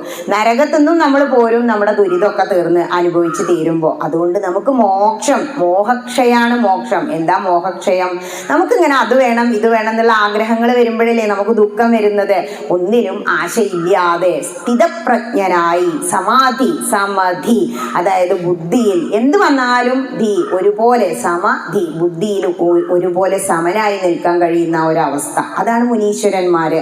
ഇങ്ങനെ ബ്രഹ്മജ്ഞാനം അങ്ങോട്ട് ഉപദേശിച്ചു കൊടുത്തു. അച്ഛൻ പറഞ്ഞത് ശരിയായില്ലേ? ഉപജീവന മാർഗത്തിലുള്ളതും കിട്ടി, ബ്രഹ്മജ്ഞാനവും കിട്ടി. നമുക്കിവിടെ വന്നാൽ പലതും കിട്ടും, ജോലി ചെയ്താലും പലതും കിട്ടും, നശിച്ചു പോകുന്നത് മാത്രമാണ് നമുക്ക് കിട്ടുക. ഇങ്ങനെ ഒരു വേദിയിൽ വന്നിരുന്നിട്ട് ഈ ജന്മം എന്തിന് കിട്ടി, എന്താണ് മരണം, എന്തിനു വേണ്ടിയാണ് ഞാൻ ക്ഷേത്രത്തിൽ വന്നത്, ഇനിയും ഇവിടെ ഇരുന്നാൽ എനിക്ക് എന്താ കിട്ടുക? എല്ലാവർക്കും എന്താ? ഈ വയറ് നിറയ്ക്കാനാണ്. മുക്തിപ്രദനാണ് ഭദ്രയും കൃഷ്ണനും. നമ്മളെന്താ വിചാരിക്കുന്നത്? എനിക്ക് മുക്തി വേണം, മുക്തി വേണം. കാരണം എന്താണോ? ഈ ശരീരം ഉണ്ടെങ്കിലേ നമുക്ക് ഈശ്വര സാക്ഷാത്കാരം നേടാനാവും. അപ്പൊ ഈ ശരീരം ശരിക്കും ഓടണമെങ്കിൽ എന്ത് വേണം? ശരീരമാദ്യം ഖലു ധർമ്മസാധനം. അതിനാണ് വ്രതങ്ങളൊക്കെ. ശരീരത്തിനെ പ്യൂരിഫൈ ചെയ്യാനാണ് നമുക്ക് വ്രതങ്ങൾ വെച്ചിരിക്കുന്നത്. എല്ലാ ഗ്രന്ഥങ്ങൾ എടുത്താലും നമുക്കത് മനസ്സിലാവും. കുടലിനൊക്കെ ഒരു റെസ്റ്റ്. എല്ലായിടത്തും എന്തുണ്ട്? ഒരു ബന്ധ് അല്ലെങ്കിൽ ഒരു അവധി ഉണ്ട് അല്ലേ? പക്ഷെ ഈ അടുക്കളയ്ക്കും അടുപ്പിനും നമ്മുടെ വയറിനും ഒരു ബന്ധില്ലല്ലോ. അതിന് വേണ്ടിയിട്ടാണ് 2 ഏകാദശിയൊക്കെ ഒരു മാസം അങ്ങോട്ട് ഫിറ്റ് ചെയ്ത് വെച്ചിരിക്കുന്നത്. ഇപ്പൊ പിന്നെ ഡയറ്റ് എന്ന് പറഞ്ഞിട്ട് പുതിയ തലമുറ ഒന്നും കഴിക്കണേ ഇല്ല. മുത്തശ്ശിമാർക്ക് അസുഖം കൊണ്ടാണെങ്കിൽ അങ്ങനെ ചെയ്യാനും വയ്യ, അങ്ങനെ പറഞ്ഞ് സ്കിപ്പാവും. പക്ഷെ വ്രതങ്ങൾക്കൊക്കെ ഒരുപാട് തത്വങ്ങൾ ഉണ്ട് കേട്ടോ. ഇനി ഇങ്ങനെ ഉദ്ധവൻ പറഞ്ഞപ്പോ പറയാ, എന്നാ സത്സംഗം കൂടാൻ തീരുമാനിച്ചു. മാമുനീശ്വരന്മാരുമായും മറ്റുള്ളവരുമായും നടന്ന് കണ്ട് സത്സംഗം ചെയ്ത് ഉദ്ധവന് മോക്ഷം കിട്ടുന്നുണ്ട്. ആ ഉദ്ധവനെ പോലെ നമ്മളും അമ്പലത്തിൽ വന്ന് ശ്രീ ഭദ്രയോട് പലരും കാണാൻ കരഞ്ഞു നിന്ന് ഇങ്ങനെ തരൂ ചോദിക്കുന്നു. ഒരിക്കലും എൻ്റെ മുൻപിൽ വന്ന് നിന്ന് കൈനീട്ടി യാചിക്കരുത് എന്ന് ഗ്രന്ഥങ്ങളിൽ ഭഗവാൻ പറയുന്നുണ്ട്. എങ്ങനെയാ പ്രാർത്ഥിക്കേണ്ടത്? ഒരു താമരപ്പൂ പോലെ ഇങ്ങനെ തൊഴുത് നിന്ന് സാഷ്ടാംഗം, ആണുങ്ങൾ സാഷ്ടാംഗം, സ്ത്രീകൾ പഞ്ചാംഗ നമസ്കാരം, കൈകൾ ആ കാലിൽ അങ്ങനെ പിടിച്ച് വേണം നമ്മൾ നമസ്കരിക്കാൻ. ഇതുപോലും നമുക്കറിയില്ല. ഹൈന്ദവന്റെ ആചാരങ്ങളും അനുഷ്ഠാനങ്ങളും പറയണം എന്നാ പറഞ്ഞ്. ഇപ്പോൾ ഒരുവിധം സദസ്സ് അങ്ങോട്ട് നിറഞ്ഞു അല്ലേ? 1 മണി നേരം. സാധാരണ എന്താ 1 മണിക്ക് ചെയ്യാറ്? സ്ത്രീ പ്രസംഗ. നട്ടുച്ചയ്ക്ക് സ്ത്രീ പ്രസംഗം ചെയ്യണം എന്നാ അതന്നെയല്ലേ വീട്ടിൽ ചെയ്യാറ്. എന്താണോ സ്ത്രീ പ്രസംഗിച്ചത്? ഏത് ഗ്രന്ഥത്തിലാ? രാമായണത്തിലാ. സീതാദേവി എന്തുകൊണ്ടാ അവിടെ അങ്ങനെ പോയിട്ട് 14 വർഷം കാനനവാസവും 1 വർഷം ഈ രാവണന്റെ കൂടെയൊക്കെ ഇരിക്കേണ്ടി വന്നത്? കാരണം സീത പ്രസംഗിക്കുന്ന ഒരു ഭാഗമുണ്ട് രാമായണത്തില്. എന്താ? ലക്ഷ്മണനോട് ചൂടാവണില്ലേ? ശ്രീരാമചന്ദ്രൻ മാനിനെ കണ്ടു പോയതാ. അപ്പൊ ലക്ഷ്മണ നോക്കിക്കോളൂ കേട്ടോ എന്നും പറഞ്ഞ ഒരൊറ്റ പോക്കാണേ. കുറച്ച് കഴിഞ്ഞപ്പോ ഒറ്റ സൗണ്ട് കേൾക്കുക. ശ്രീരാമചന്ദ്രന്റെ ശബ്ദ. എന്താ വിളിച്ചേ?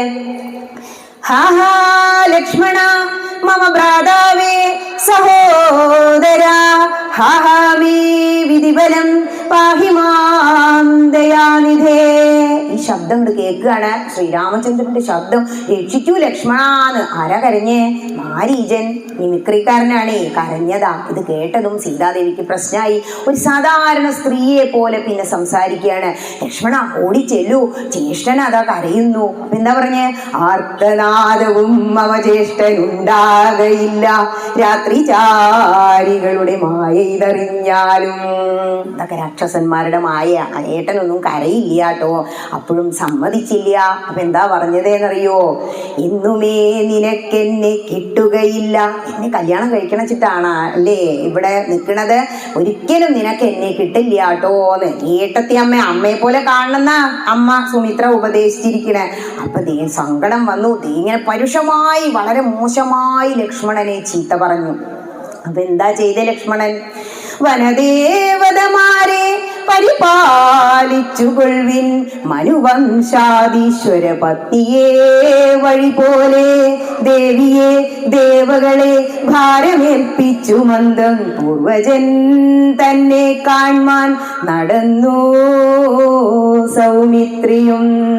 വനദേവതമാരോട് പറയാണ്, അമ്മയെ കാത്തുകൊള്ളണം, ഇനി എനിക്കിത് കേൾക്കാൻ വയ്യ. ചെവിയും പൊത്തി ഏട്ടനെ തെരഞ്ഞങ്ങോട്ട് പോയി അവിടെ നിന്ന്.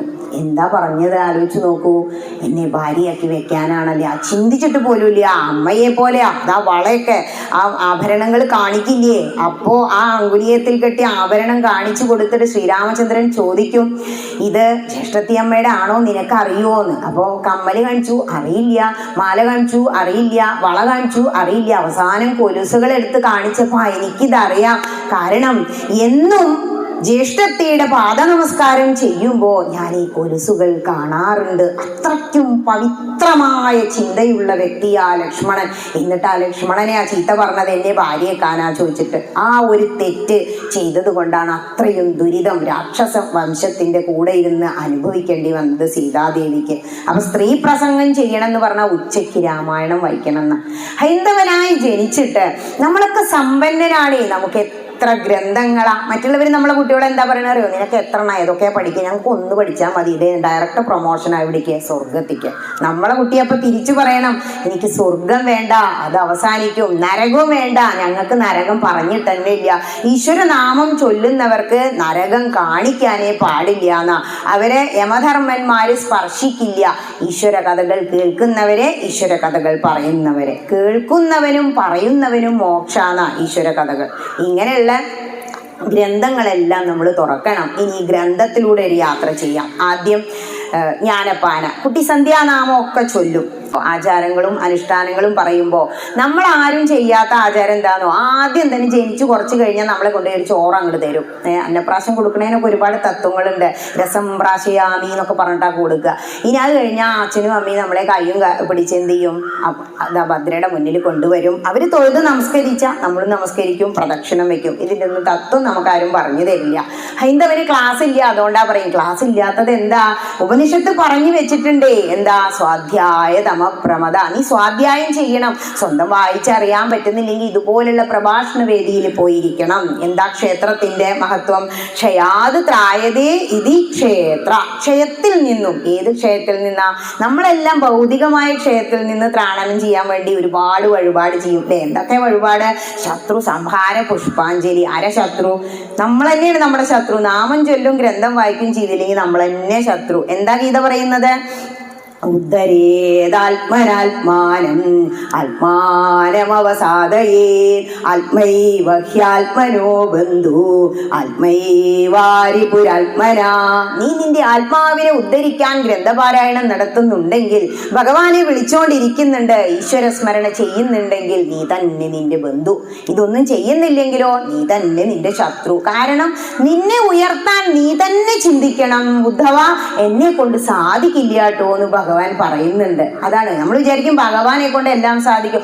നമ്മൾ എന്നെ വിചാരിക്കണം. കാരണം നമ്മുടെ ഗുരു നമ്മുടെ ആത്മാവാ. ഇതിൻ്റെ ഉള്ളിൽ ഇരുന്ന് പറയും മനസാക്ഷി, നീ ഇപ്പൊ കുളിച്ച് വേഗം അമ്പലത്തേക്ക് പോയിക്കോ. നമ്മളൊന്നുകൂടി ചുരുണ്ട് അവിടെ കിടക്കൂലേ? നമ്മുടെ കുട്ടികളൊക്കെ ചുരുണ്ട് ഷൂന്നെഴുതി കിടക്കുമ്പോ മറ്റുള്ളവരെ നിങ്ങൾ നോക്കി അവരുടെ പോസിറ്റീവ് പഠിക്കണം. അവരാ ഗ്രന്ഥവും പിടിച്ച് നേരെ മതപാഠശാലയിലേക്ക് നീങ്ങും. ആ സമയത്ത് ഉദിച്ചു വരുന്ന സമയത്ത് ആ പച്ച കുതിരകളെ പൂട്ടിയ തേരിൽ സൂര്യഭഗവാൻ അങ്ങനെ രഥചക്രം ഉരുണ്ട് വരുമ്പോ നമ്മൾ ഇവിടെ ഉദയ സമയത്തിരുന്ന് 21 ഗായത്രി അങ്ങോട്ട് ജപിച്ചാൽ ഇങ്ങനെ ഇവിടെ ഇരുന്ന് ഭദ്രയുടെ കഥ പറഞ്ഞു കൊടുത്ത് ഇത് പ്രചരിപ്പിക്കാൻ ഒരു അനുഗ്രഹം ഭഗവാൻ നമുക്ക് തരും. അത്രേ വേണ്ടൂ.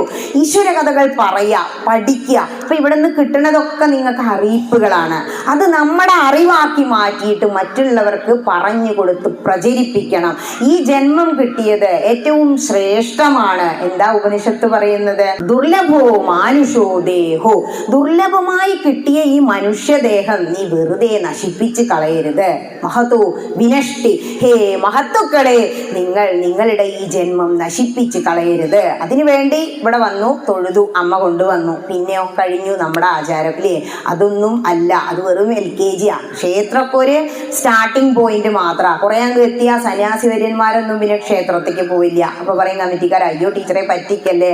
ഗൃഹസ്ഥാശ്രമിക്ക് ക്ഷേത്രം ഒരു പാതയാണ്. കാരണം ഇതൊരു വണ്ടിയാ, നമ്മുടെ ശരീരം ഒരു വാഹന. ഈ വാഹനം വെറുതെ അങ്ങനെ വീട്ടിലിരുന്ന കാർ ഇപ്പോൾ വീട്ടിൽ വെച്ചു, തുരുമ്പിക്കില്ലേ?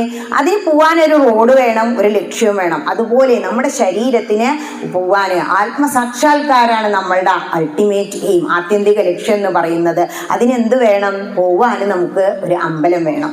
ഈ അമ്പലത്തിന് ഞാൻ പറഞ്ഞില്ലേ, ക്ഷയാത്രായതേ ഇതി ക്ഷേത്ര, എല്ലാ ക്ഷയത്തിൽ നിന്നും നമ്മളെ ഉയർത്താനുള്ള കഴിവുണ്ട്. ഭൗതികമായ ക്ഷയത്തിൽ നിന്നും ആത്മീയമായ ക്ഷയത്തിൽ നിന്നും. വഴിപാടുകളൊക്കെ സമർപ്പണമാണ്, ത്യാഗമാണ്. അത് ഭൗതിക ക്ഷയത്തിൽ നിന്നും നമ്മളെ ഉയർത്തും. കാരണം ഇപ്പോൾ ഒരു വ്യക്തി നമ്മുടെ വീട്ടിൽ മരിക്കാറായിട്ട് കിടക്കുക, മരിക്കുന്നില്ല, ഭയങ്കര അസ്വസ്ഥതയും വേദനയാണ്. അപ്പം നമ്മൾ എന്താ ചെയ്യുക?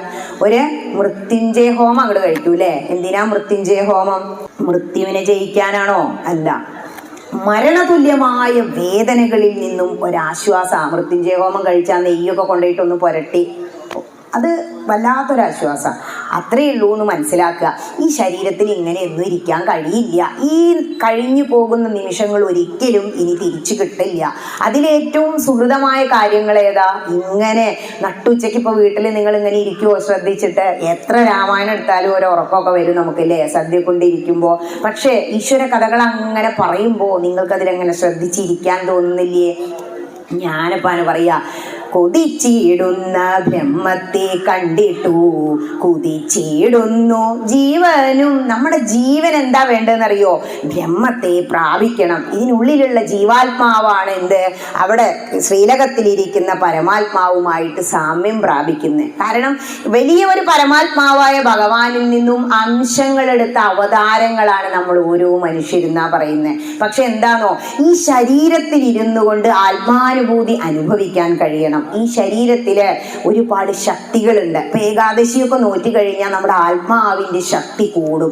ആ ശക്തിയെ വർദ്ധിപ്പിക്കണമെങ്കിൽ എന്ത് ചെയ്യണം? ഈശ്വരീയമായ കാര്യങ്ങൾ ചെയ്യണം. ഇപ്പോൾ ജ്ഞാനപ്പാന കുട്ടിയുടെ കയ്യിൽ വെച്ചു കൊടുക്കണം. കാരണം ക്ഷേത്രത്തിൽ വന്ന് തൊഴുതാ പോരാ, സന്ധ്യാനാമം നിർബന്ധമാക്കുക. കുട്ടിക്ക് ഒരു 2-3 മാസമൊക്കെ സന്ധ്യാനാമം. സന്ധ്യാനാമത്തിന്റെ പ്രത്യേകത എന്താണെന്നറിയോ? എന്താ അമ്മ ചൊല്ലിപ്പിക്കുക? അച്യുതായ നമഃ, അനന്തായ നമഃ, അമൃതായ നമഃ. ഇതന്നെയല്ലേ ചൊല്ലുന്നത്. സന്ധ്യാവന്ദനം നമ്മുടെ വേദം പഠിച്ചു കഴിഞ്ഞാൽ ഗായത്രി മുടങ്ങാതെ ഒരാഴ്ച രാവിലെ ഉദിക്കുമ്പോൾ ജപിച്ച ആചാര്യൻ നമുക്ക് സന്ധ്യാവന്ദനം ഉപദേശിച്ചു തരും. അതായത് യജുർവേദ നിത്യാഗ്നികം എന്ന് പറഞ്ഞിട്ടൊരു ഭാഗമുണ്ട്. യജുർവേദത്തിൽ ആ മന്ത്രങ്ങളോട് കൂടിയിട്ട് ആദ്യം തന്നെ നമ്മൾ എന്താ ചെയ്യാന്നോ? ഒരു താരവും ഒരു ഗ്ലാസും പഞ്ചപാത്രവും ഒരു സ്പൂണും വെച്ചിട്ട് ഈ ഇടത്തെ കൈ കൊണ്ട് വലത്തെ കൈയിലേക്ക് ഒരു സ്പൂൺ വെള്ളം ഒഴിച്ചിട്ട് അതിനെ കുടിക്കുന്നതിന് മുമ്പ് ചൊല്ലുന്നതാണ് ഓം അച്യുതായ നമഃ, ഓം അനന്തായ നമഃ, ഓം ഗോവിന്ദായ നമഃ. നമ്മുടെ പൂർവികർക്ക് എത്ര ബുദ്ധി ഉണ്ടായിരുന്നു എന്ന് ആലോചിച്ച് നോക്കൂ. ബ്രാഹ്മണർ ശീലിക്കുന്ന ആ സന്ധ്യാവന്ദനത്തിന് പകരം കുട്ടിയെ ഉമ്മറത്ത് പിടിച്ചിരുത്തി നാമം ചൊല്ലിപ്പിക്കുകയാണ്. അച്യുതായ നമ, അനന്തായ നമ. മലയാളത്തിലാണ് ഈ നമ ഉള്ളൂ, സംസ്കൃതത്തിലെ നമ എന്നാണ് പറയുക. അത്രേ വ്യത്യാസമുള്ളൂ. അപ്പോ പൂർവികർക്ക് അത് അറിഞ്ഞുകൊണ്ട് നമ്മളെ സന്ധ്യാവന്ദനം പോലെ ചെയ്യിപ്പിച്ചു. ഈ സന്ധ്യാനാമം ചൊല്ലിക്കഴിയുന്ന കുട്ടിക്ക്, പണ്ടൊക്കെ ഏകാദശി എന്താ കുട്ടിക്ക് അറിയാം? ദശമി, ഏകാദശി, ദ്വാദശി, തിഥിയൊക്കെ പക്കൊക്കെ ചൊല്ലിക്കും. അതൊന്നുമില്ല. മാറി മാറി പോകുന്നത് ആരറിയോ? നമ്മളിങ്ങനെ നമ്മൾ മറ്റുള്ളവരെ മാറ്റാൻ ശ്രമിക്കാതെ നമ്മൾ ആദ്യം അങ്ങോട്ട് മാറുക. എല്ലാവരും ചൊല്ലണമെങ്കിൽ വേണ്ട, എൻ്റെ കുട്ടീനെ ഞാൻ ചൊല്ലിക്കാം. ഇങ്ങനെ നാമം ചൊല്ലി വളർന്നു വരുന്ന കുട്ടിയുടെ കയ്യിൽ ആദ്യം ജ്ഞാനപ്പാന അങ്ങോട്ട് വെച്ചു കൊടുക്കുക. ഈ ജ്ഞാനപ്പാനയിൽ ഒരുപാട് തത്വങ്ങളാ. ഒന്ന്, നമ്മയൊക്കെയും ബന്ധിച്ച സാധനം കർമ്മമെന്നറിയേണ്ടതു മുമ്പിനാൽ. നമ്മളെയൊക്കെ ബന്ധിച്ചെണ്ണ എന്താ? കർമ്മം. ഈ കർമ്മത്തിൽ ഇങ്ങനെ ഇപ്പോൾ എന്തുകൊണ്ടാ അമ്പലത്തേക്ക് വരാൻ കഴിയാഞ്ഞേ? ഇന്ന് വർക്കിംഗ് ഡേ ആണ്, കാർത്തികയ്ക്കൊന്നും ലീവ് ഇല്ല ടീച്ചറെ. അപ്പോൾ നമ്മളെ ഒരു ലീവ്, നമുക്കൊരു അസുഖം വന്നാൽ 24 മണിക്കൂർ ഡോക്ടർ വാതിലിൻ്റെ മുന്നിൽ നമ്മൾ ഇരിക്കൂലേ? പക്ഷെ അമ്പലത്തേക്ക് വരാൻ നമുക്ക് ലീവും ഇല്ല, സമയവും ഇല്ല. കുട്ടിക്ക് അസുഖമായാലോ ഇല്ലാത്ത ലീവ് ഉണ്ടാവും. അത്ര ആലോചിച്ചാൽ മതി എന്തിനാ നമ്മൾ ഇമ്പോർട്ടൻസ് കൊടുക്കണേ എന്നുള്ളത്. ഇനി അതിൽ എന്നെ പറയാണ് നമ്മൾ ഓരോ വ്യക്തികളും ഈച്ചയായി പൂച്ചയായി ഒക്കെ വരുന്നു എന്നുള്ളത്. ഇനി അത് കഴിഞ്ഞ് ഹരിനാമ കീർത്തനത്തിലേക്ക് അങ്ങോട്ട് പോകുമ്പോഴോ എന്താ പറയുന്നേ? പലതും പറഞ്ഞു പകൽ കളയുന്ന നാവു തവ തിരുനാമ കീർത്തനമിതതിനായി വരേണമിഹ കലിയായ കാലമിതിൽ അതുകൊണ്ടു മോക്ഷഗതി എഴുതെന്നു കേൾപ്പു ഹരിനാരായണായ നമഃ. ഈ കലികാലത്തിൽ എന്താ മാവോ സേത്തുങ്ങിനോട് സർദാർ കെ എം പണിക്കര് പറഞ്ഞറിയോ? സർദാർ കെ എം പണിക്കരെ കണ്ടപ്പോ മാവോ സേത്തുങ് തോക്കിൻകുഴലിലൂടെ വിപ്ലവം നടത്തിയ ആളാ. ഈ കലികാലത്തിൽ ഒരു പുല്ലായിട്ടെങ്കിലും നിങ്ങളുടെ ഭാരതത്തിൽ വന്ന് ജനിക്കാൻ എനിക്കൊരു ഭാഗ്യമുണ്ടാവണം എന്ന്. അലക്സാണ്ടർ ഭാരതത്തിലേക്ക് പോവുകയാണെന്ന് പറഞ്ഞപ്പോ അലക്സാണ്ടറുടെ അമ്മ എന്താ ആവശ്യപ്പെട്ടേന്നറിയോ? എനിക്ക് ഒരു തുള്ളി ഗംഗാജലം നീ വരുമ്പോ കൊണ്ടുവന്ന് തരണം മോനെ. അപ്പൊ എന്താ പറഞ്ഞേ? ഗംഗാജലോ? ഞാൻ ഭാരതത്തിന് കൊണ്ടുവന്ന് തരാന്ന് വെച്ചാൽ യുദ്ധം വെട്ടിയിട്ട് പിടിച്ചുകൊണ്ടുവന്ന് തരാം. വിദേശികളൊക്കെ മനസ്സിലാക്കി, വിദ്യാഭ്യാസം നേടിയ ഉയർന്നവരെല്ലാം മനസ്സിലാക്കി. ഐൻസ്റ്റീൻ അദ്ദേഹത്തിന്റെ ബുദ്ധിയുടെ 21% അത്രേ ഉപയോഗിച്ചിട്ടുള്ളൂ. അദ്ദേഹം ഗീതയിലെ ശ്ലോകം വെച്ചിട്ടാണ് E=mc² എന്നുള്ള അണുബോംബ് ഉണ്ടാക്കിയത്. ഏതെല്ലാം ഉന്നതരെ എടുത്തു നോക്കൂ, എല്ലാവരും നമ്മുടെ ഭഗവത്ഗീത ചൊല്ലുന്നവരാ, ഗീതയുടെ പിറകെയാ. ഈ പലതും പറഞ്ഞ് പകല് കളയാതെ എന്ത് ചെയ്യാ? വെറുതെ ഇരുന്ന് അക്ഷരാഭ്യാസം ഇല്ലെങ്കിൽ നാമജപം മാത്രം നടത്തിയാൽ മതി. സന്ധ്യയ്ക്ക് 108 തവണയെങ്കിലും നിന്റെ ഇഷ്ടമൂർത്തിയുടെ നാമം നീ ജപിക്കണം. ശങ്കരാചാര്യ സ്വാമി പറഞ്ഞു വെച്ചതാ 10 കൽപ്പനയില്. നമ്മൾ ചെയ്യുന്നുണ്ടോ? 108 തവണ നാമം ചെല്ല, 5 മിനിറ്റേ വേണ്ടൂ. ഇങ്ങനെ മടക്കിയാൽ മതി. 10 ഇങ്ങനെ മടക്കുമ്പോൾ അങ്ങനെ 108 തവണ, 110 ആയിക്കോട്ടെ, എണ്ണേറിയിച്ചിട്ട് അപ്പം കേടുവരില്ലാലോ. അങ്ങനെ ജ്ഞാനപ്പാന ഒരാഴ്ച 2 ആഴ്ച വായിച്ച കുട്ടിക്ക് ഹരിനാമ കീർത്തനം കൊടുത്തു. ഹരിനാമ കീർത്തനത്തിൽ എന്താ പറയാ? ആനന്ദ ചിന്മയ ഹരേ ഗോപികാരമണ ഞാനെന്ന ഭാവം അത് തോന്നായിക വേണമിഹ. നമുക്കതാണ് തോന്നലാകല്ലേ? ഞാൻ എൻ്റെ നമുക്കിതേ ഉള്ളൂ മാമാ എന്നുള്ളത്. എന്നാ മാമാ എന്നുള്ളതിലേക്ക് നമ്മൾ വരണം എന്ന് നമ്മുടെ ഗ്രന്ഥങ്ങൾ പറയാ. ഇനി ഹരിനാമ കീർത്തനവും കഴിഞ്ഞിട്ട് നമ്മൾ നേരെ എന്തെടുക്കണം? രാമായണം. രാമസ്യ അയനം, അതാണ് രാമായണം. രാമായണം എന്താ പറഞ്ഞുകൊണ്ടിരിക്കുന്നത്? ഭക്തിയാണ് വേണ്ടത്, വേറൊന്നും വേണ്ട. എന്താ അതും പറയുന്നത് ആരാ നോക്കണം? കുംഭകർണനോട് പോയിട്ട് പറയാ, നീ പോയിട്ടേ ആ ശ്രീരാമനുമായിട്ട് യുദ്ധം ചെയ്യണം എന്ന് ഉണർത്തി അവിടെ എഴുന്നേൽപ്പിച്ചിരുത്തിയപ്പോ പറയാ, ഭക്തി കണ്ടാൽ പ്രസാദിക്കും രഘുത്തമൻ, ഭക്തിയല്ലോ മഹാജ്ഞാനമാതാവിടോ, ഭക്തിയല്ലോ സദാ മോക്ഷപ്രദായിനി, ഭക്തിഹീനന്മാർക്കു കർമ്മവും നിഷ്ഫലം. രാക്ഷസനായി ജനിച്ചെങ്കിൽ എന്താ ആ വിവരം ആർക്കുണ്ടായിരുന്നു? കുംഭകർണൻ ഉണ്ടായിരുന്നു. എന്താ ചിന്തിച്ചേ? രാവണൻ നിർബന്ധിച്ചപ്പോ ഈ മഹാഭാവിയോട് ഉപദേശിച്ചിട്ട് കാര്യമില്ല, നമ്മൾ മറ്റുള്ളവർ എത്ര ഉപദേശിച്ചാലും അത് കേൾക്കാൻ തോന്നില്ല അത്രേ. അങ്ങോട്ട് ചെന്നു രാമചന്ദ്രനുമായി യുദ്ധം ചെയ്ത് ഭഗവാന്റെ മുഖം കണ്ട് മരിച്ച മോക്ഷല്ലേ?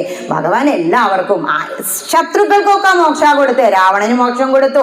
പൂതന ലേഡീസ് ഫസ്റ്റ്, ആദ്യം ഭഗവാനെ കൊല്ലാൻ നോക്കി പൂതനയ്ക്ക് മോക്ഷം കൊടുത്തു, അഹല്യയ്ക്ക് മോക്ഷം കൊടുത്തു. ഇങ്ങനെയുള്ള എല്ലാവർക്കും യുദ്ധം ചെയ്യാൻ വന്ന എല്ലാ അസുരന്മാർക്കും മോക്ഷ കൊടുത്തേ. അപ്പൊ ഭഗവാൻ എനിക്കും മോക്ഷം തരും. അങ്ങോട്ട് ചെന്നു മോക്ഷം കിട്ടി കുംഭകർണന്. ഇങ്ങനെ നമ്മളോട് പറയാ. അപ്പൊ നമ്മളോട് ചോദിക്കും ഭഗവാൻ എവിടെയാ ഇരിക്കുന്നേ? അമ്പലത്തിനുള്ളിലാണോ? അതും പറയുന്നുണ്ട് രാമായണം. സന്തുഷ്ടരായി സമദൃഷ്ടികളായി ബഹുജന്തുക്കളിൽ ദ്വേഷഹീനമതികളായി ശാന്തരായി നിന്നെ ഭജിപ്പവർ തമ്മുടെ സ്വാന്തം നിനക്കു സുഖവാസായ മന്ദിരം. മഹർഷിനോട് ചോദിക്കുക, കാട്ടിലെത്തിയിട്ട് ഞാൻ എവിടെയാ താമസിക്കണ്ടേ? അപ്പൊ പറയാ, ശ്രീരാമചന്ദ്ര ഞാൻ പറഞ്ഞു തന്നിട്ട് വേണോ? അങ്ങ് എവിടെയാ? ഇതിന്റെ ഉള്ളിൽ എന്നെ അല്ലേ? സന്തോഷത്തോടു കൂടി ഇരിക്കുക. അപ്പൊ നിങ്ങൾ ഇവിടെ അമ്പലത്തിൽ വരുമ്പോ ചോദിച്ചു നോക്കൂ, നാരായണിയമ്മേ സുഖാണോ? അപ്പൊ നാരായണമ്മ എന്താ പറയാ? അങ്ങനെ പോണോ? ഒരു സുഖമില്ലാത്തൊരു പറച്ചില പറയാ അല്ലെ? സുഖാണ് എന്ന് പറയണം. കാരണം എന്താ ചോദിച്ചപ്പോ മുത്തശ്ശി പറയാ, എന്റെ 2 മക്കള് കാനഡയിലാ, ഒരാളിപ്പതേ അമേരിക്കയിലും പോയി, മറ്റൊരാൾ എവിടെയാ? ഓസ്ട്രേലിയയിലാ. അതിന്റെ കൂടെ ആരും ഇല്ല കുട്ടി. ഞാൻ പറഞ്ഞു അതെന്നെ സുഖായില്ലേ? ഒറ്റയ്ക്കാവുക. എന്താ പറയുന്നത് ഭാഗവതം? ഏകാഗ്രതയും ഏകാന്തതയും വേണം. ഏകാഗ്രത പറയുമ്പോ ശൂലം പണിക്കാരന് ഏകാന്തത ഉണ്ടായത് കൊണ്ടാ 10 ശൂലം ഉണ്ടാക്കുന്ന ആള് 100 ശൂലം ഉണ്ടാക്കിയത്. അല്ലെങ്കിൽ നിന്നെ വധിക്കുന്ന രാജാവ് പറഞ്ഞപ്പോ ഒരുപാട് വളട്ട് കുത്തിയപ്പോ കിലിങ്ങി ശബ്ദം ഉണ്ടാവുന്നു. വിരുന്നുകാർ കേട്ടാ മോശല്ലേ? അവരിടിക്കുകയാണ്. പെൺകുട്ടി ഓരോ വളകൾ ഊരി വെച്ചു. ഒറ്റ വളട്ട് ഇടിച്ചപ്പോ ശബ്ദം ഉണ്ടായില്ല. അതിന്റെ അർത്ഥം എന്താ? 2 ആളാണെങ്കിൽ സംസാരിച്ചുകൊണ്ടിരിക്കും. രണ്ടിലധികം ആണെങ്കിൽ അവിടെ കലഹം ഉണ്ടാവും. അതുകൊണ്ട് ഏകാന്തതയും ഏകാഗ്രതയും ഉണ്ടെങ്കിൽ ആത്മീയതയിൽ നമുക്ക് ഉയരാൻ കഴിയും. ഞാനത് പറഞ്ഞു കൊടുത്ത മുത്തശ്ശി പറഞ്ഞു, ആ ശരി, എന്നാൽ നാളെ ഞാൻ എന്ത് ചെയ്യാം, ഞാനപ്പാന തുടങ്ങാം. അതുവരെ ഒന്നും തുടങ്ങിയിട്ടില്ല. അമ്പലത്തിൽ ഇങ്ങനെ വന്നു പോവുക. 60 വയസ്സായാലും LKG-യിലാണ്. അപ്പം ഞാനപ്പാന വായിച്ചപ്പോൾ ഇത് കൊള്ളാലോ മോളെ, രസമുണ്ട്, ഇനി എന്താ വായിക്കേണ്ടത്? അപ്പം ഇരുനാമകീർത്തനം വായിച്ചോളൂ. അപ്പം അത് വായിച്ചു. അതും കഴിഞ്ഞിട്ട് ഇപ്പം രാമായണത്തിലൂടെ പോവാം. അപ്പോൾ രാമായണം വായിക്കുമ്പോഴാണ് ഇതിൽ ഇത്രയൊക്കെ കാര്യങ്ങൾ ഉണ്ടല്ലേ, എന്താ പറയുന്നത്, നാണമാകുന്നു തഥാ അതിനെന്താവത്. ഇപ്പോൾ നമ്മുടെയൊക്കെ പ്രശ്നം അതാ, ഇവിടെ ഇന്ന് വന്നിരുന്നിട്ട് 4 രാമായണത്തിലെ വരികൾ വായിക്കൂ, ടീച്ചർ വരാൻ വൈകുന്നുണ്ട് എന്ന് പറഞ്ഞാൽ അപ്പോൾ അയ്യോ എനിക്ക് വയ്യാല്ലേ, സ്റ്റേജ് ഫ്രീ ആയിട്ട് കിടക്കായിരുന്നു. അബദ്ധത്തിന് ഞാൻ കേൾക്കും ചെയ്തു, എത്താൻ പറ്റൂലേ എന്നുള്ളൊരു ടെൻഷനായിരുന്നു. ഇങ്ങനെ എത്തോളം പിന്നെ ഭഗവതി ഒരു മിന്നല അങ്ങോട്ട് എത്തിക്കുക, നമ്മളൊന്നുമല്ല പിന്നെ അതിൻ്റെ കൺട്രോള്. ഇനി രാമായണത്തൊന്നും അങ്ങോട്ട് കയറി നമ്മൾ എന്ത് ചെയ്യണം, ഭഗവത്ഗീത അങ്ങോട്ട് തുറക്കണം. ഗീത എന്താ പറയുന്നത്? എല്ലാം ഉപേക്ഷിച്ച് നീ എന്നെ ആശ്രയിച്ചോളൂ. അത് തന്നെ സർവധർമാൻ പരിത്യജ്യ മാമേകം ശരണം വ്രജ. നീ എല്ലാം ഉപേക്ഷിച്ചോളൂ പറഞ്ഞതൊക്കെ ഇപ്പൊ തന്നെ ഒഴിവാക്കണം എന്നല്ല, മനസ്സുകൊണ്ട് നിങ്ങൾ സത്യം പൊരുൾ മനസ്സിലാക്കുക. ഇതൊന്നും സത്യമല്ല. കഴിഞ്ഞ 10 കൊല്ലം മുമ്പ് ഈ ശരീരം എങ്ങനെ ആയിരുന്നു? അല്ലല്ലോ, സുന്ദരിയായിരുന്നില്ലേ? ഇപ്പൊ കുറേശ്ശെ മുടിയൊക്കെ നരച്ചില്ലേ? ഈ 10 കൊല്ലം കൂടി കഴിഞ്ഞാൽ ഇവിടെ വന്ന് ഇങ്ങനെ ഇരിക്കാൻ പറ്റുമോ എന്ന് പോലും നമുക്കറിയില്ല. അപ്പൊ അതേ ഞാൻ പാല് കറന്നുകൊണ്ടിരിക്കുന്ന ഒരമ്മ അപ്പം അറ്റാക്ക് വന്ന് മരിച്ചു. ഇത്രേ കൊറോണ കുത്തിവെപ്പ് എടുത്തോൾക്കൊക്കെ അറ്റാക്കാം. അപ്പൊ എപ്പോഴതെന്ന് നമുക്കും അറിയില്ല. വീർപ്പോള പോലെയുള്ളൊരീ ദേഹത്തിൽ വീർപ്പു മാത്രമുണ്ടിങ്ങനെ കാണുന്നു. ശുദ്ധമായി ലളിതമായി വേദതത്വം നമുക്ക് വേണ്ടി ആ പൂന്താനം തിരുമേനി ഭഗവാന്റെ വലം കയ്യാണി സ്വർഗത്തേക്ക് ഉടലോടലെ കൊണ്ടുപോയത് നമ്മളെ പെരുന്തവണ്ണ വന്നിട്ട്. അങ്ങനെയുള്ള ആ പൂന്താനം ലളിതമായി നമുക്ക് തന്ന ഒരു രത്നഖനിയാണെന്ത് ജ്ഞാനപ്പാന. ഇനി അതും കഴിഞ്ഞ് ഗീതയിൽ നിന്നും ചാടി നമ്മൾ എങ്ങോട്ട് എത്തണം? ഭാഗവതത്തിലൂടെ യാത്ര ചെയ്യാം. കാരണം 5 കാര്യങ്ങൾ ചെയ്യണം ഹൈന്ദവനായി ജനിച്ചാല്. 1, മഹാഭാരതം വായിക്കണം. ആദ്യം ഗീത പഠിക്കണം, മഹാഭാരതം വായിക്കണം. ഈ മഹാഭാരതത്തിന്റെ നടുക്കഷ്ണാണ് ഭഗവത്ഗീതയും വിഷ്ണു സഹസ്രനാമവും. അത് ബൈഹേർട്ടാക്കാം. പിന്നെ ചെയ്യേണ്ടത് ഹിമാലയം സന്ദർശിക്കണം. ഹിമാലയത്തിലാണ് 3 ധാമങ്ങളൊക്കെ ഉള്ളത്, ഗംഗോത്രി യമുനോത്രി ഒക്കെ ഉള്ളത്. അവിടെ ഇപ്പം എല്ലാവരും ടൂർ പോകുന്നുണ്ട്. അത് കഴിഞ്ഞാൽ ഗംഗയിലൊന്ന് കുളിക്കണം. ഗംഗ പവിത്രമാണ്. മഹാദേവന്റെ തിരുജടയിൽ നിന്ന് അങ്ങനെ ഒഴുകി ഇറങ്ങിക്കൊണ്ടിരിക്കുക. അത് കഴിഞ്ഞ് അവസാനമാണ് ഭാഗവതം കേൾക്കേണ്ടത് എന്നാ. ഭാഗവതം കേട്ടാ പിന്നെ ഒന്നും കേൾക്കണ്ട, കാരണം മോക്ഷം ഉറപ്പാ. പരീക്ഷിത്ത് മഹാരാജാവേ 7 ദിവസമേ ഉള്ളൂ, ഇനിയിപ്പോ എന്താ ചെയ്യാ, മരിക്കാൻ നമുക്കൊരു ഡേറ്റ്, നമ്മുടെ എക്സ്പയറി ഡേറ്റ് ഇവിടെ ഉണ്ടായിരുന്നെങ്കിൽ ഒന്ന് ചിന്തിച്ചു നോക്കൂ. ടെൻഷൻ അടിച്ചതിന് മുമ്പേ കാറ്റ് പോകൂലേ. ഇവിടെ പരീക്ഷിത്ത് മഹാരാജാവിന് ശാപം കിട്ടി, ഇനിയിപ്പോ എന്താ ചെയ്യാ, തീരുമാനിച്ചു ഭാഗവതം അങ്ങോട്ട് കേൾക്കാം. ഭാഗവതം കേൾക്കാൻ തീരുമാനിച്ചു. ആരാ പറയാൻ നല്ലത്? അതാണ്, പറയാനും കേൾക്കാനും നമുക്കൊരു സുഖം വേണം. ചില ആചാര്യന്മാർ വന്ന് ഈ നിരങ്ങി മൂളി ഒരുപാട് കിട്ടാതെ ഇറങ്ങിപ്പോയ അവസ്ഥകളൊക്കെ എനിക്കുണ്ട്. ഞാൻ അങ്ങനെ പോയിരിക്കും. ആരായാലും ആര് പറയുന്നു എന്നല്ല, എന്ത് പറയുന്നു എന്നാ പ്രധാനം. എനിക്ക് അവർ പറയുന്ന ആ തത്വങ്ങൾ കിട്ടണം, അതിനു വേണ്ടിയിട്ടാണ് പോയിരിക്കുക. ഇവിടെ പരീക്ഷിത്ത് മഹാരാജാവിന് വ്യാസന്റെ പുത്രനായ പ്രവ്രജന്തമനുവേദമഭേദകൃത്യം ദ്വൈപായനോ വിരഹകാതരാജുഹാവ പുത്രേതി തന്മയതയാദരവോഭിനേതു തം ഭൂതഹൃദയം മുനിമാനദോസ്മി. ആരാ? വ്യാസപുത്രനായ ശ്രീശുക ബ്രഹ്മർഷി പോയപ്പോ കരയാ, പുത്ര പുത്ര എന്ന് വിളിച്ചിട്ട്. അപ്പൊ ഭഗവാൻ പ്രത്യക്ഷപ്പെട്ടു. മഹാദേവൻ മരങ്ങളിലൊക്കെ അലയടിച്ചു ഇത്ര ഈ പുത്ര പുത്ര എന്നുള്ള കരച്ചില്. അപ്പൊ പറയാ, ഹേ വ്യാസ, നിനക്ക് നിന്നേക്കാൾ ഉന്നതനായ ലോകം മുഴുവൻ അറിയുന്ന ഒരു പുത്രനെ വേണമെന്നല്ലേ പറഞ്ഞത്? അവൻ ഇപ്പോൾ ഉന്നതികളിൽ എത്തിയിരിക്കുന്നു. ശ്രീശുക ബ്രഹ്മർഷി അച്ഛനെ പാഠം പഠിപ്പിച്ച മകനാ. ഹൈന്ദവന്റെ ആചാരങ്ങൾ എടുക്കുമ്പോൾ അത് കാണുക. അച്ഛന് ഉപദേശം കൊടുക്കുന്നത്, കാർത്തികേയനൊക്കെ കെട്ടിയിട്ടിട്ട് മഹാദേവന് ഉപദേശം കൊടുക്കുന്ന ഓങ്കാരത്തിന്റെ അർത്ഥം പറയുന്ന ആ ഭാവം നമുക്ക് കാണാം. ഇവിടെ ശ്രീശുക ബ്രഹ്മർഷിയാ വന്നത്. ശ്രീശുക ബ്രഹ്മർഷി പരീക്ഷത്തിന് മുമ്പിൽ അങ്ങോട്ട് ഇരുന്നിട്ട് ഭാഗവതം അങ്ങോട്ട് പറഞ്ഞു കൊടുക്കുക. എങ്ങനെയാ തുടങ്ങുന്നത്? സച്ചിദാനന്ദരൂപായ വിശുൽപത്യാദിഹേതവേ താപത്രയ വിനാശായ ശ്രീകൃഷ്ണായ വയം നുമാ. താപത്രയ വിനാശായ, മനുഷ്യന് 3 ദുഃഖങ്ങളേ ഉള്ളൂ. ഏതൊക്കെയാ? 1, നമ്മളുടെ ഈ വീടുമായി ബന്ധപ്പെട്ട ദുഃഖങ്ങൾ. അതാണ് ആ 3 ശാന്തി എന്ന് പറഞ്ഞത്. നമുക്ക് രാവിലെ അങ്ങോട്ട് നീട്ട് അമ്പലത്തേക്ക് പോരണം, നമ്മുടെ ശരീരത്തെ ഓർത്തുള്ള ദുഃഖം. തണുത്തിട്ടേ ഇപ്പം നല്ല മഞ്ഞല്ലേ, അവിടെ മൂടി പൊതച്ച് കിടക്കും. ശരീരത്തെ ഓർത്തുള്ള ദുഃഖം. മറ്റൊന്ന് ശരീരവുമായി ബന്ധപ്പെട്ടവരെ ഓർത്തുള്ള ദുഃഖം. ഇപ്പം അമ്പലത്തിൽ നിന്ന് ഇങ്ങോട്ട് പോരാൻ നേരത്ത് മുത്തശ്ശി ഞാനും ഉണ്ട്, നമുക്ക് സമയത്ത് ഇവിടെ എത്താൻ പറ്റില്ല, മുത്തശ്ശീനെ ചൂടുകളൊക്കെ ഉണ്ടാക്കി കുളിപ്പിച്ചെടുത്ത് ഓട്ടോറിക്ഷയിൽ കയറ്റി കൊണ്ടുവരണം, ഓടാനൊന്നും വരില്ല. അത് വേറൊരു ദുഃഖം. എല്ലാവരെ കുറിച്ച് ഓർത്തും ദുഃഖങ്ങളാണ്. കുട്ടിക്ക് സ്കൂളിൽ പോകണം, ഭക്ഷണം ഉണ്ടാക്കണം, പോരാൻ പറ്റില്ല. ഇനി മൂന്നാമത്തെ ഒരു ദുഃഖം എന്ന് പറഞ്ഞാൽ നമ്മുടെ സാവര ജംഗമ വസ്തുക്കളെ കുറിച്ച് ഓർത്തുള്ള ദുഃഖം. സ്വത്ത് കള്ളം കൊണ്ടുപോവോ? ഈ 3 ദുഃഖേ നമുക്കുള്ളൂ. ഇത് 3നെയും തീർക്കാൻ ആരെ നമിക്കുന്നു?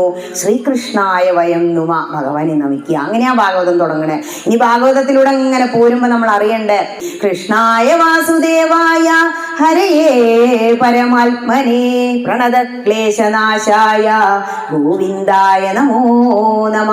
ഇത് കുന്തിയല്ല കേട്ടോ, ജരാസന്ധന്റെ തുറങ്കലിലുള്ള എല്ലാവരെയും മോചിപ്പിച്ചു കൃഷ്ണൻ. അപ്പൊ അവര് നമിച്ചതാ പ്രണതക്ലേശനാശായ. പ്രണതക്ലേശം അതായത് നമ്മൾ നമസ്കരിച്ചാൽ നമ്മുടെ ക്ലേശങ്ങളെ ഭഗവാൻ തീർക്കുന്ന പറയണേ. ഇങ്ങനെ ആ ഭാഗവതം കൊണ്ട് ഈ അവസാനിപ്പിക്കുന്നത് എങ്ങനെയാണെന്നറിയോ? ഭാഗവതത്തിൽ ഒരുപാട് തത്വങ്ങളെ കൂമ്പാരാണ്. നമ്മൾ എന്തേ ചെയ്യേണ്ടുള്ളൂ? ഒക്കെ കേൾക്കുമ്പോൾ തോന്നി, ഈശ്വര എനിക്കിത് വായിക്കാൻ വയ്യല്ലോ, എനിക്കറിയില്ലല്ലോ. ഇപ്പൊ ടീച്ചർ ഭാഗവതം കേൾക്കണം എന്ന് പറഞ്ഞു, കണ്ടോ? കേട്ടാ മതി.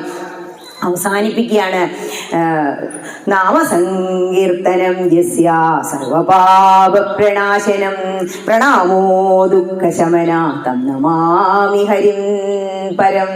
എന്തേ വേണ്ടു? നാമസങ്കീർത്തനം മാത്രം ചെയ്താൽ മതി. ഇരുന്നിങ്ങനെ ചൊല്ലുകയാണ് നമ്മളെല്ലാവരും കൂടി, ഗോവിന്ദ ഗോവിന്ദ ഗോവിന്ദ ഗോവിന്ദ ഗോവിന്ദ ഗോവിന്ദ നാരായണ. വെറും ഗോവിന്ദനെ ഉള്ളൂലേ, പക്ഷെ എന്നാലും ഒരു ലയം വരുന്നില്ലേ? ഭഗവത് നാമങ്ങൾ അങ്ങനെ ജപിച്ചുകൊണ്ടിരിക്കുക. എന്താ പറയുന്നേ? ഈ ദിവസം ഉണ്ടായതിനേക്കാൾ ഭക്തി നാളെ, ഈ ആഴ്ച ഉള്ളതിനേക്കാൾ അടുത്ത ആഴ്ച, ഈ മാസം ഉള്ളതിനേക്കാൾ അടുത്ത മാസം ഭക്തി തരേണമേ കൃഷ്ണ. അത് മാത്രമാണ് ഭാഗവതം. തപ തപ തപ എന്ന് പറഞ്ഞുകൊണ്ടിരിക്കണേ. എങ്ങനെയാ ഭക്തി ഉണ്ടാവുക? ഗ്രന്ഥങ്ങൾ അങ്ങോട്ട് എടുത്തു വെച്ച് വ്യാഖ്യാനത്തിലൂടെ അങ്ങനെ പോകുമ്പോഴാണ് നമുക്ക് മനസ്സിലാവുക. ഓരോ തവണ വായിക്കുമ്പോഴും ഗീതയിലെ ശ്ലോകങ്ങൾക്ക് ഓരോ അർത്ഥങ്ങളാ. എത്ര പറഞ്ഞാലും തീരില്ല.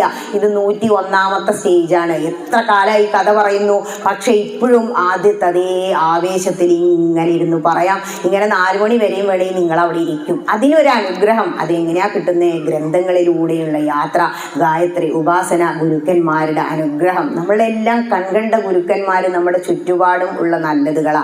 അതും ഭാഗവതം പറയുന്നുണ്ട്. ഇനി ഭാഗവതമൊക്കെ വായിച്ചു കഴിയുമ്പോഴാണ് എന്താവും? കുറച്ചൊക്കെ പ്രായമായി. ഇതൊക്കെ ഒരു ആവർത്തി 2ആവർത്തി എത്തുമ്പോഴേക്കും ഇത്തിരി പ്രായമൊക്കെ ആവും. അപ്പോൾ നേരത്തെ തന്നെ തുടങ്ങുമല്ലോ. അപ്പൊ എന്താ വാതൊക്കെ അല്ലെങ്കിൽ കൈയും കാര്യം പറഞ്ഞാൽ കേൾക്കാതെ ചെയ്യുമ്പോഴാണ് എന്തെടുത്ത് വെക്കുക? നാരായണീയം എടുത്തു വെക്കുക. നാരായണീയം എന്ന് പറഞ്ഞാൽ 18,000 ശ്ലോകം ഉള്ള ഭാഗവതം കൂടെ ആക്കി കുറുക്കി ഒരു കഷായാക്കി വെച്ചതാണ് ഭട്ടീരിപ്പാട്. എന്ത്? നാരായണീയം 1036 ശ്ലോകത്തില്. അതൊരു കഷായം തന്നെയാണ്. അതുകൊണ്ടാണ് അത് പെട്ടെന്ന് പിടികിട്ടാത്തത്. മാത്രമല്ല വാദം മാറാൻ വേണ്ടി രചിച്ചതാ. അതിനും അപ്പുറം നരൻ രചിച്ചതാണ് നാരായണീയം. മറ്റുള്ളതൊക്കെ മാമുനീശ്വരന്മാര്, അത്രയും മന്ത്രദ്രഷ്ടാക്കളായ മാമുനീശ്വരന്മാര്, വ്യാസമഹർഷിയെ പോലുള്ളവർ രചിച്ചതാ.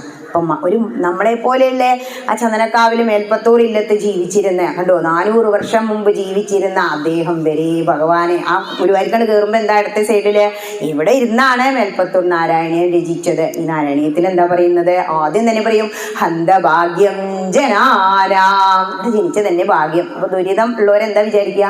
ഇത് ഇത്ര വലിയ ഭാഗ്യമൊന്നുമല്ല, എങ്ങനെയെങ്കിലും ഒന്ന് മരിച്ച് കിട്ടിയാൽ മതിയായിരുന്നു അല്ലേ? പക്ഷെ അങ്ങനെയല്ല. ഒരു ദിവസം നമുക്ക് അധികം കിട്ടുകയാണെങ്കിൽ അത്രയും ഈശ്വരനാമം ചൊല്ലാം. നമ്മുടെ ദുരിതങ്ങൾ അങ്ങനെ തീരും. എങ്ങനെ? ഈശ്വരാർപ്പണമായിട്ട് കർമ്മങ്ങൾ ചെയ്യുമ്പോൾ. അതാ പറയുന്നത്. ഭഗവാൻ പറഞ്ഞു കൊടുക്കുകയാണ്, ഈ കർമ്മയോഗം ഞാൻ ആദ്യം സൂര്യൻ ഉപദേശിച്ചു. അപ്പൊ പറയും, അയ്യോ കൃഷ്ണ എന്തിനെ കളവ് പറയുന്നത്? സൂര്യനൊക്കെ എന്തുകൊണ്ട്? ഞാനും അങ്ങും ഏകദേശം ഒരു പ്രായക്കാരല്ലേ. അപ്പൊ പറയാ, ബഹൂനി മേ വേദീതാനി ജന്മാനി തവ ചാർജുന താന്യഹം വേദ സർവാണി നത്വം വേദ പരന്തപ. ഹേ പരന്തപ, നീ അറിയുന്നില്ല, ഞാൻ അറിയുന്നു. ബഹൂനി മേ വേദീതാനി, നിനക്കും എനിക്കും അനേക ജന്മങ്ങൾ കഴിഞ്ഞു പോയിരിക്കുന്നു. അർജുന, ഞാൻ അറിയുന്നു, നീ അറിയുന്നില്ല. അന്ന് ഞാൻ സൂര്യൻ ഉപദേശിച്ചു, സൂര്യൻ തന്റെ മകനായ മനുവിന് ഉപദേശിച്ചു, മനു തന്റെ പുത്രനായ ഇക്ഷ്വാകുവിന്, ഇക്ഷ്വാകു വംശത്തിലെ ശ്രീരാമചന്ദ്രൻ. അങ്ങനെ നിങ്ങൾക്ക് ആ കഥ അറിയാലോ. അങ്ങനെ പറഞ്ഞു കൊടുക്കുക. എന്നിട്ട് ഇടയ്ക്ക് വെച്ച് ഇത് ഇവിടെ വെച്ചു നഷ്ടപ്പെട്ടു പോയി. അതുകൊണ്ടാണ് കർമ്മ യോഗം ആർക്കും അറിയാത്തത്. സന്യാസയോഗത്തിൽ പറഞ്ഞു കൊടുക്കുന്നത്. അപ്പോ അങ്ങനെയുള്ള നാരായണീയത്തിലൂടെ അങ്ങനെ പോകുമ്പോഴാണ് 6ാമത്തെ ദശകം എത്തുമ്പോൾ ആ വിശ്വരൂപ ദർശനം കാണാൻ നമുക്ക്. ഏവം ചതുർദശ ജഗന്മയതാം ഗതസ്യ പാതാളമീശ തവ പാദതലം വദന്തേ എന്നും പറഞ്ഞ് ഭഗവാന്റെ വിശ്വരൂപ ദർശനം അവസാനിപ്പിക്കുന്നത് എങ്ങനെയാ? ഈ ദൃഗ്ജഗന്മയവ പുസ്തവ കർമ്മഭാജാം കർമാവസാന സമയേ സ്മരണീയമാഹു തസ്യാന്തരാത്മവപുഷേ വിമലാത്മനെ ശിവനേ ദേവാദാലയാധിപ നമോസ്തു നിരുന്ധിരോഗാൻ. ഇതാണ് അതിന് മുഴുവൻ പറയണത്. എല്ലാ ആദ്യത്തെ 2 ദശകങ്ങൾ കഴിഞ്ഞാൽ പൂർണ്ണമായിട്ടും ഇതിന്റെ അസുഖം മാറ്റിത്തരണേ. നിരുന്ധിരോഗാൻ നിരുന്ധിരോഗാൻ. എന്താ പറഞ്ഞേ? ഈത് ജഗന്മയ വപു. കൃഷ്ണ, ഏതെല്ലാം കർമ്മങ്ങൾ ചെയ്യുമ്പോഴും അത് സമർപ്പിക്കാൻ അങ്ങയെ ഓർക്കാൻ തോന്നണേ. പിന്നെയോ കർമാവസാനം. എപ്പോഴാ കർമാവസാനം? ജോലി അവസാനം മാത്രല്ല, ഈ കർമ്മങ്ങൾ അവസാനിപ്പിക്കുക എപ്പോഴാ? വിധിച്ചിടുന്ന കർമ്മമോടുങ്ങുമ്പോൾ പതിച്ചിടുന്നു ദേഹമോരിടത്ത്. സുന്ദരമായി പറഞ്ഞു വെച്ചിട്ടുണ്ട്. നമ്മുടെ കർമ്മങ്ങളൊക്കെ ഈ ശരീരത്തിലിരുന്ന് ഇനി ചെയ്യാൻ വയ്യാത്ത അവസ്ഥ വരുമ്പോൾ മരണം നമ്മുടെ ശരീരം അവിടെ വീഴും, ജീർണിച്ച വസ്ത്രം പോലെ എന്ന് ഗീത പറയാ. അപ്പോ അങ്ങനെ ആ സമയത്ത് എങ്ങനെയാ നമ്മൾ പ്രാർത്ഥിക്കേണ്ടത്? അനായാസേന മരണം വിനാ ദൈന്യേന ജീവനം ദേഹാന്തേ തവ സാന്നിധ്യം ദേഹിമേ പരമേശ്വരം. എന്താ പരമേശ്വരനെ വിളിച്ച്? സംഹാരമൂർത്തി അതാണ്. അതായത് അനായാസേന, പെട്ടെന്ന് ഇങ്ങനെ പ്രഭാഷണം പറയുമ്പോൾ കേട്ടുമ്പോൾ അങ്ങോട്ട് മരിച്ചു വീഴുക. അമ്പലത്തിൽ വന്നിട്ട് ബലി വീണ മാതിരി നമസ്കരിക്കുമ്പോൾ അങ്ങോട്ട് മരിച്ചു വീഴുക. സുഖമായില്ലേ? വീട്ടുകാർക്ക് ഒരു ചെലവുണ്ടാവും ശുദ്ധി ചെയ്യാനല്ലേ, അതുണ്ടാവട്ടെ, പിന്നെ ചെലവ് വേണ്ടല്ലോ. പിന്നെയോ വിനാ ദൈന്യേന ജീവനം, ആരെ ആശ്രയിക്കാതെ ജീവിക്കാൻ കഴിയാം. ദേഹാന്തേ തവ സാന്നിധ്യം. ഈ ദേഹം അവസാനിക്കുന്ന സമയത്ത് കൃഷ്ണ, ക്രൂരമ്മയുടെ അടുത്ത് വന്നിരുന്നിട്ട് ആ കൈ തലോടി മരിപ്പിച്ചില്ലേ, ജടായുവിനെ മരിപ്പിച്ചില്ലേ ഒരിറ്റ് കണ്ണുനീര് വീഴ്ത്തിയിട്ട്, അതുപോലെ എൻ്റെ അടുത്ത് വന്നിരിക്കണേ കൃഷ്ണ എന്ന് പ്രാർത്ഥിക്കുക. ദേഹിമേ പരമേശ്വരം. ഈ ദേഹി, ഈ ആത്മാവ് അങ്ങയിലേക്ക് ലയിച്ചു ചേരണമേ. അവസാനം അത്രേ പ്രാർത്ഥിക്കേണ്ടുള്ളൂ. നമ്മൾ എന്തൊക്കെയാ അവിടെ വന്നിട്ട് പ്രാർത്ഥിക്കുക അല്ലേ? എന്തൊക്കെ പ്രാർത്ഥിക്കുക? അവൾക്ക് നല്ലോണം കൊടുക്കണം കേട്ടോ അല്ലേ? ആ 2 ആളും അമാനി മാനതോ മാന്യോ. പ്രാർത്ഥിക്കുന്നവനും പ്രാർത്ഥിക്കാത്തവനും എനിക്ക് ഒരുപോലെയാണ് എന്ന് സഹസ്രനാമത്തിൽ ഭഗവാൻ പറയുന്നുണ്ട്. നമ്മൾ പറഞ്ഞാലൊന്നും അവിടെ ഏൽക്കൊന്നുമില്ല. ഭഗവാൻ തീരുമാനിച്ചിട്ടുണ്ട് ആർക്കൊക്കെ എന്തൊക്കെ കൊടുക്കണം. അപ്പൊ പിന്നെ ഒന്നും കിട്ടില്ലേ ടീച്ചറെ? കർമ്മഫലം അത് അനുഭവിക്കുക തന്നെ ചെയ്യും. നമ്മൾ ആരെ ഉപദ്രവിച്ചാലും. ഇപ്പൊ അമ്പലത്തിലേക്ക് വരുമ്പോ പഞ്ചശുദ്ധി വേണമെന്ന് പറയും. എന്തൊക്കെയാ? കുളിക്കുമ്പോ ശരീരശുദ്ധി, മനഃശുദ്ധി, മനസ്സും കൂടി ശുദ്ധാക്കി കുളിക്കുക. പിന്നെയോ ആഹാരശുദ്ധി, ശുദ്ധമായ ഭക്ഷണം കഴിക്കുക. അപ്പോൾ ഉച്ചയ്ക്കൊക്കെ വരികയാണെങ്കിൽ. പിന്നെയോ കർമ്മശുദ്ധി ഉണ്ട്. കർമ്മശുദ്ധി പറഞ്ഞാൽ വരുന്ന വഴിക്ക് ഒരു പട്ടിയെ കണ്ടു ഒറ്റയേറ് കൊടുത്തു, കർമ്മശുദ്ധിയായോ? ഒരു ജീവജാലങ്ങളെയും ഉപദ്രവിക്കാതെ നമ്മളൊരു ക്ഷേത്ര ദർശനം കഴിക്കുക. എന്നാലും അവിടെ ചുതി വരും, ചെറിയ ജീവജാലങ്ങളെയൊക്കെ നമ്മൾ ചവിട്ടിക്കൊല്ലും. അതിനാണ് ക്ഷേത്രത്തിൽ വന്ന പ്രദക്ഷിണം ചെയ്യുന്നത്. അതിനൊരുപാട് തത്വമുണ്ട് എന്നാണ് പറയുന്നത്. 2 തരത്തിലാണ്. രാവിലെ എന്ന് പറയുമ്പോൾ നമ്മുടെ ജീവിതത്തിൻ്റെ രാവിലത്തെ പ്രദക്ഷിണം എന്താ? നല്ല ആരോഗ്യം ഉണ്ടായിരിക്കും. ഉച്ചയ്ക്ക് എന്ന് പറഞ്ഞാൽ അഭീഷ്ടസിദ്ധി. ഇപ്പം അത് വരണോ, ക്ഷേത്രത്തിലേക്ക് വരുന്നവർക്കൊക്കെ അഭീഷ്ടസിദ്ധി എന്താ? ഭക്ഷണം. അതാണ്. സന്ധ്യയാകുമ്പോൾ വന്ന പാപനാശം. അന്ന് രാവിലെ മുതൽ വൈകുന്നേരം ചെയ്ത എല്ലാ പാപങ്ങളും കഴുകിക്കളയാം. നട്ടപ്പാതിരയ്ക്ക് മോക്ഷ. ചുടലാഭദ്രകാളിയുമായി മഹാദേവൻ നൃത്തം വെക്കാൻ ഇറങ്ങുമ്പോൾ ഒന്ന് കണ്ടാൽ മതി, കഴിഞ്ഞില്ലേ? ഇത്രയാണ് പ്രദക്ഷിണത്തിന്റെ തത്വം. ഇത് നമ്മുടെ ജീവിതം. 25 വയസ്സ് വരെയുള്ളതാണ് നമ്മുടെ രാവിലെ. അപ്പം നല്ല ആരോഗ്യമൊക്കെ ഉണ്ടാവും അല്ലേ? പിന്നെ ഉച്ച എന്ന് പറയുന്നതാണ് എന്ത്? നമുക്ക് മൃഷ്ടാന്ന ഭോജനമൊക്കെ കഴിച്ച് എല്ലാ സുഖ സൗകര്യങ്ങളും അനുഭവിക്കുന്നത്, അഭീഷ്ടസിദ്ധി. ഇനി സന്ധ്യ എന്ന് പറഞ്ഞാൽ ജീവിതത്തിൻ്റെ 56 വയസ്സ് കഴിഞ്ഞിട്ടുള്ള ആ വാനപ്രസ്ഥ സമയമാണ് സന്ധ്യാസമയം. അത് എല്ലാവരും ഗ്രന്ഥം എടുക്കുന്നത് എന്താ? അതുവരെ അറിഞ്ഞും അറിയാതെയും ചെയ്ത പാപങ്ങൾ കഴുകിക്കളയാനാ. അവസാനം എന്താ വേണ്ടേ? ഒരു 70 ആകുമ്പോഴേക്ക് ഇങ്ങോട്ട് വരാനും കൂടി വയ്യാലേ? വരാൻ പറ്റണ കാലത്ത് ഇവിടെ ഒന്നും ഇരിക്കില്ല, വന്നാലും ഇരിക്കില്ല. ആ റൂമിൽ കിടന്നത് ഇങ്ങനെ കേൾക്കുമ്പോഴാണ് അയ്യോ അന്ന് ഞാൻ അവിടെ ഇരുന്നില്ലല്ലോ എന്ന് ഓർക്കുക. മോക്ഷം. ഇത്രയേ ഉള്ളൂ ജീവിതം. ഇതാണ് പ്രദക്ഷിണത്തിന്റെ തത്വം. ഇങ്ങനെ ക്ഷേത്രത്തിൽ വന്ന എല്ലാത്തിനും തത്വങ്ങളുണ്ട് കേട്ടോ. ക്ഷേത്രം പറഞ്ഞാൽ തന്നെ എന്താ? ഇതം ശരീരം കൗന്ദേയ ക്ഷേത്രമിത്യഭിധീയതേ. ഇങ്ങനെ നാരായണീയത്തിലൂടെ ചെല്ലുമ്പോൾ അവസാനം എന്താ പറയുന്നത്? ഇത്തം ചിത്തസ്ഥിതം മേ. ഇവിടെ തന്നെ ഇരിക്കണേ, തെരഞ്ഞു നടക്കുക. തീർത്ഥാടനമൊക്കെ എന്താ കേമം? എന്തിനാ തീർത്ഥാടനം പോണേ? ആ പോകുന്ന സമയത്ത് നമ്മുടെ മനസ്സിലൊരു വിചാരം ഉണ്ടാവും. എന്താ? ഞാൻ തീർത്ഥാടനത്തിൽ. അപ്പൊ വേറൊരു ചിന്ത ഉണ്ടാവില്ല. നമ്മൾ എന്ത് ചെയ്യണം? എപ്പോഴും ഭഗവാനെ സ്മരിക്കുക. മനുസ്മരച്ചിത്തം മയ്യേവ പ്രവിലീയതേ. എന്നെ ചിന്തിച്ചുകൊണ്ട് യം ഭാവം സ്മരൻ. എന്തൊരു ഭാവത്തിലാണോ നിങ്ങൾ ഇവിടെ ഇരിക്കുന്നത് അത് തന്നെയായി നിങ്ങൾ മാറുന്നു. വീണ വീട്ടാൻ തുടങ്ങിയതുപോലെ പോയി നിങ്ങളുടെ ജീവിതത്തിൽ ഒരു സുഹൃതാവും ഊണ് കഴിഞ്ഞിട്ട് ഇങ്ങനെ ഇരുന്ന് ഈശ്വര കഥകൾ കേൾക്കുക. എന്തേലും പറഞ്ഞോ? ഒക്കെ അവിടെ ഇവിടെയും തൊട്ട് തൊടാതെ പറഞ്ഞു അല്ലേ? 12:30 കയറിയതാ, 1:30 എന്തേലും അറിഞ്ഞു? ഇപ്പോൾ നിങ്ങൾ കാൽമുട്ട് വേദനക്കാരുണ്ട്, വയറ് വേദനക്കാരുണ്ട്, അസുഖങ്ങൾ പലതരം പ്രശ്നങ്ങൾ, അതിനോ അപ്പുറം മാനസികമായ വിഷമങ്ങളുള്ളവരാ. അതൊന്നും നിങ്ങൾ ചിന്തിച്ചില്ലല്ലോ. സർവ്വതും മറന്ന് നിങ്ങൾക്ക് ലയിച്ചങ്ങനെ ഇരിക്കാൻ കഴിഞ്ഞില്ലേ?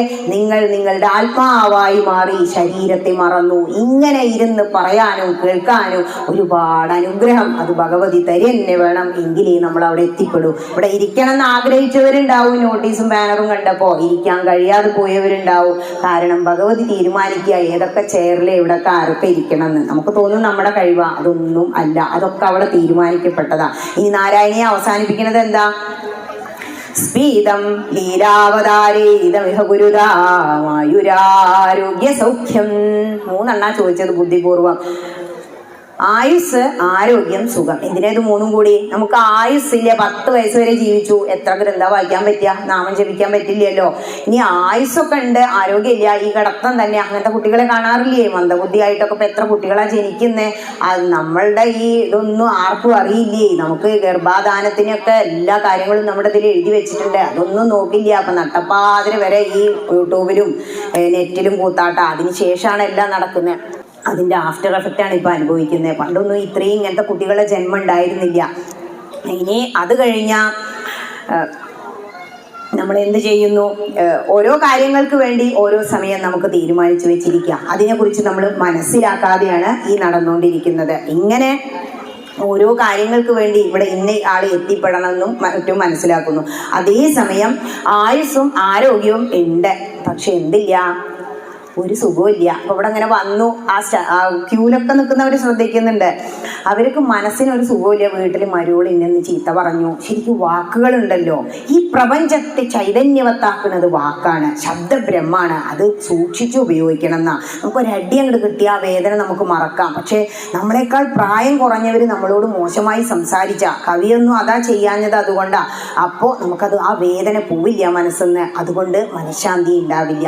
ഒരാളെയും മനസ്സുകൊണ്ടും വാക്കുകൊണ്ടും നമ്മളെന്ത് വേദനിപ്പിക്കാതിരിക്കുക. അതിന് തോന്നണമെങ്കിൽ കുറച്ചങ്ങോട്ട് ഉയരണം. ഈ സാധാരണക്കാരുണ്ടല്ലേ, ഇവിടെ പോയാലും കല പിലാച്ചിട്ട് ഒച്ചയും വിളിയും കൂടിക്കൊണ്ടിരിക്കുന്നത്, അവരെ കൂടെ ഒന്നും തീർത്ഥാടനം പോയിട്ട് ഒരു കാര്യമില്ല. അപ്പൊ പറയാ ഇവിടെ, എനിക്ക് ആയുസ്സും ആരോഗ്യവും സുഖവും തരയണമേ. എന്നിട്ട് എന്താ പട്ടിരിപ്പാട് ചെയ്തേ? ആ 99ാമത്തെ ദശകം കഴിഞ്ഞപ്പോഴൊന്നും വാദം മാറിയില്ലേ? അപ്പൊ അടച്ചു വെച്ചു ഇത്രേ, മതി ഞാൻ പോവുക, അതൊന്നും മാറില്ല, എന്റെ കർമ്മഫല. അപ്പൊ ഉണ്ട് ഇത്രേ ഒരു നീല വെളിച്ചായിട്ട് ഗുരുവായൂരപ്പൻ ഈ ആ ഒരു ഓടക്കുഴലും. അങ്ങനെയാണ് മനസ്സിലെ രൂപം. നമ്മളെങ്ങനെയാ ധ്യാനിക്കുന്നത്? കുറൂരമ്മ കുഞ്ഞു കുട്ടിയായിട്ട് വെണ്ണ കൂട്ടി ഉരുട്ടി ചോറ് ഉരുട്ടി കൊടുക്കണം എന്നായിരുന്നു ആഗ്രഹം. സാധിപ്പിച്ചില്ലേ? നമ്മളെങ്ങനെ ആഗ്രഹിച്ചു ആ രൂപത്തിൽ, ആ നീല വെളിച്ചമായിട്ട് ആ കാലും പിണച്ച് വേണുഗോപാല രൂപത്തിൽ പ്രത്യക്ഷമായിട്ട് ചോദിച്ചതാണത്രേ, പട്ടേരിപ്പാടേ നീ കണ്ടില്ലേ, ഇപ്പൊ ഒന്നും എഴുതണില്ലേ? അങ്ങനെ ആഗ്രഹപശ്യാമി. അവസാനത്തെ എല്ലാവർക്കും അതേ അറിയുള്ളൂ അല്ലേ, 100ാമത്തെ ദശകം കിട്ടിയത്.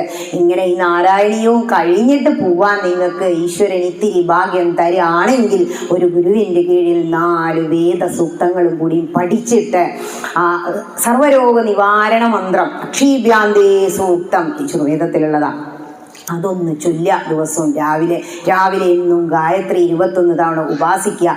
ഒരു 10 സൂക്തങ്ങളെങ്കിലും. ഇപ്പൊ ഇവിടെ വന്നിട്ട് നമ്മൾ ഭാഗ്യസൂക്തം പുഷ്പാഞ്ജലി കഴിക്കും. എന്താ ഭാഗ്യസൂക്തം നമ്മളൊന്നും അറിയണ്ടേ? പുരുഷ സൂക്തം കഴിക്കും ഗുരുവായൂർ പോയി, എന്താ പുരുഷ സൂക്തം എന്ന് അറിയണ്ടേ? അങ്ങനെ കുറച്ച് സൂക്തങ്ങളൊക്കെ പഠിച്ചിട്ട് അവസാനം ആ ശ്രീരുദ്ര ഓം നമോ ഭഗവതേ രുദ്രായ എന്നും പറഞ്ഞ ശ്രീരുദ്രം അങ്ങോട്ട് ജപിച്ച് മഹാദേവൻ അങ്ങോട്ട് സമർപ്പിച്ചതിന് ശേഷം മരണത്തിനെ പുൽകാൻ അനുഗ്രഹിക്കണമേ ജഗദീശ്വര എന്ന് പ്രാർത്ഥിച്ചുകൊണ്ട് ഞാൻ ഈ യജ്ഞം ഭഗവതിക്ക് മുമ്പിലും ഭക്തജനങ്ങൾക്ക് മുമ്പിലും സമർപ്പിക്കാം. എന്തെങ്കിലും സംശയങ്ങളുണ്ടോ? യജ്ഞം സമർപ്പിക്കട്ടെ. ഏത് യജ്ഞം നടത്തിയാലും അതിൽ ചുതി വരുന്ന, കാരണം നമ്മൾ മനുഷ്യന്മാരാ, ദേവന്മാരൊന്നും അല്ലല്ലോ. പക്ഷെ നമുക്ക് അറിവ്, കിട്ടിയ അറിവിനെ പകർന്നു കൊടുത്ത് ഇതിനെ പ്രചരിപ്പിച്ച് ഒരാളെയെങ്കിലും ഈ ഗ്രന്ഥങ്ങളിലേക്ക് കൊണ്ടുവരിക. ക്ഷേത്രാരാധനയ്ക്കും അപ്പുറമാണ് നമ്മുടെ ഗ്രന്ഥങ്ങളെ എടുത്തു വെക്കുന്നത്. ക്ഷേത്രം അതിന് നമുക്കൊരു റോഡ്, ഞാൻ പറഞ്ഞില്ലേ, ഒരു പാത മാത്രം. അപ്പോൾ ഒരു വ്യക്തിയെങ്കിലും നമുക്ക് അതിന് ആ ഗ്രന്ഥങ്ങളിലേക്ക്, നാമജപത്തിലേക്ക്, ഈശ്വരീയമായ കാര്യങ്ങളിലേക്ക് കൊണ്ടുവരാൻ കഴിഞ്ഞാൽ അത് തന്നെ ഈ ജന്മത്തിലെ ഏറ്റവും വലിയ സുഹൃതം. നമ്മൾ ആഗ്രഹിക്കാതെ നമ്മളെ തേടി പല ഭാഗത്തുനിന്നും ആളുകൾ നമ്മളെ ഇങ്ങനെ അന്വേഷിക്കും. അന്വേഷിച്ചു വരും.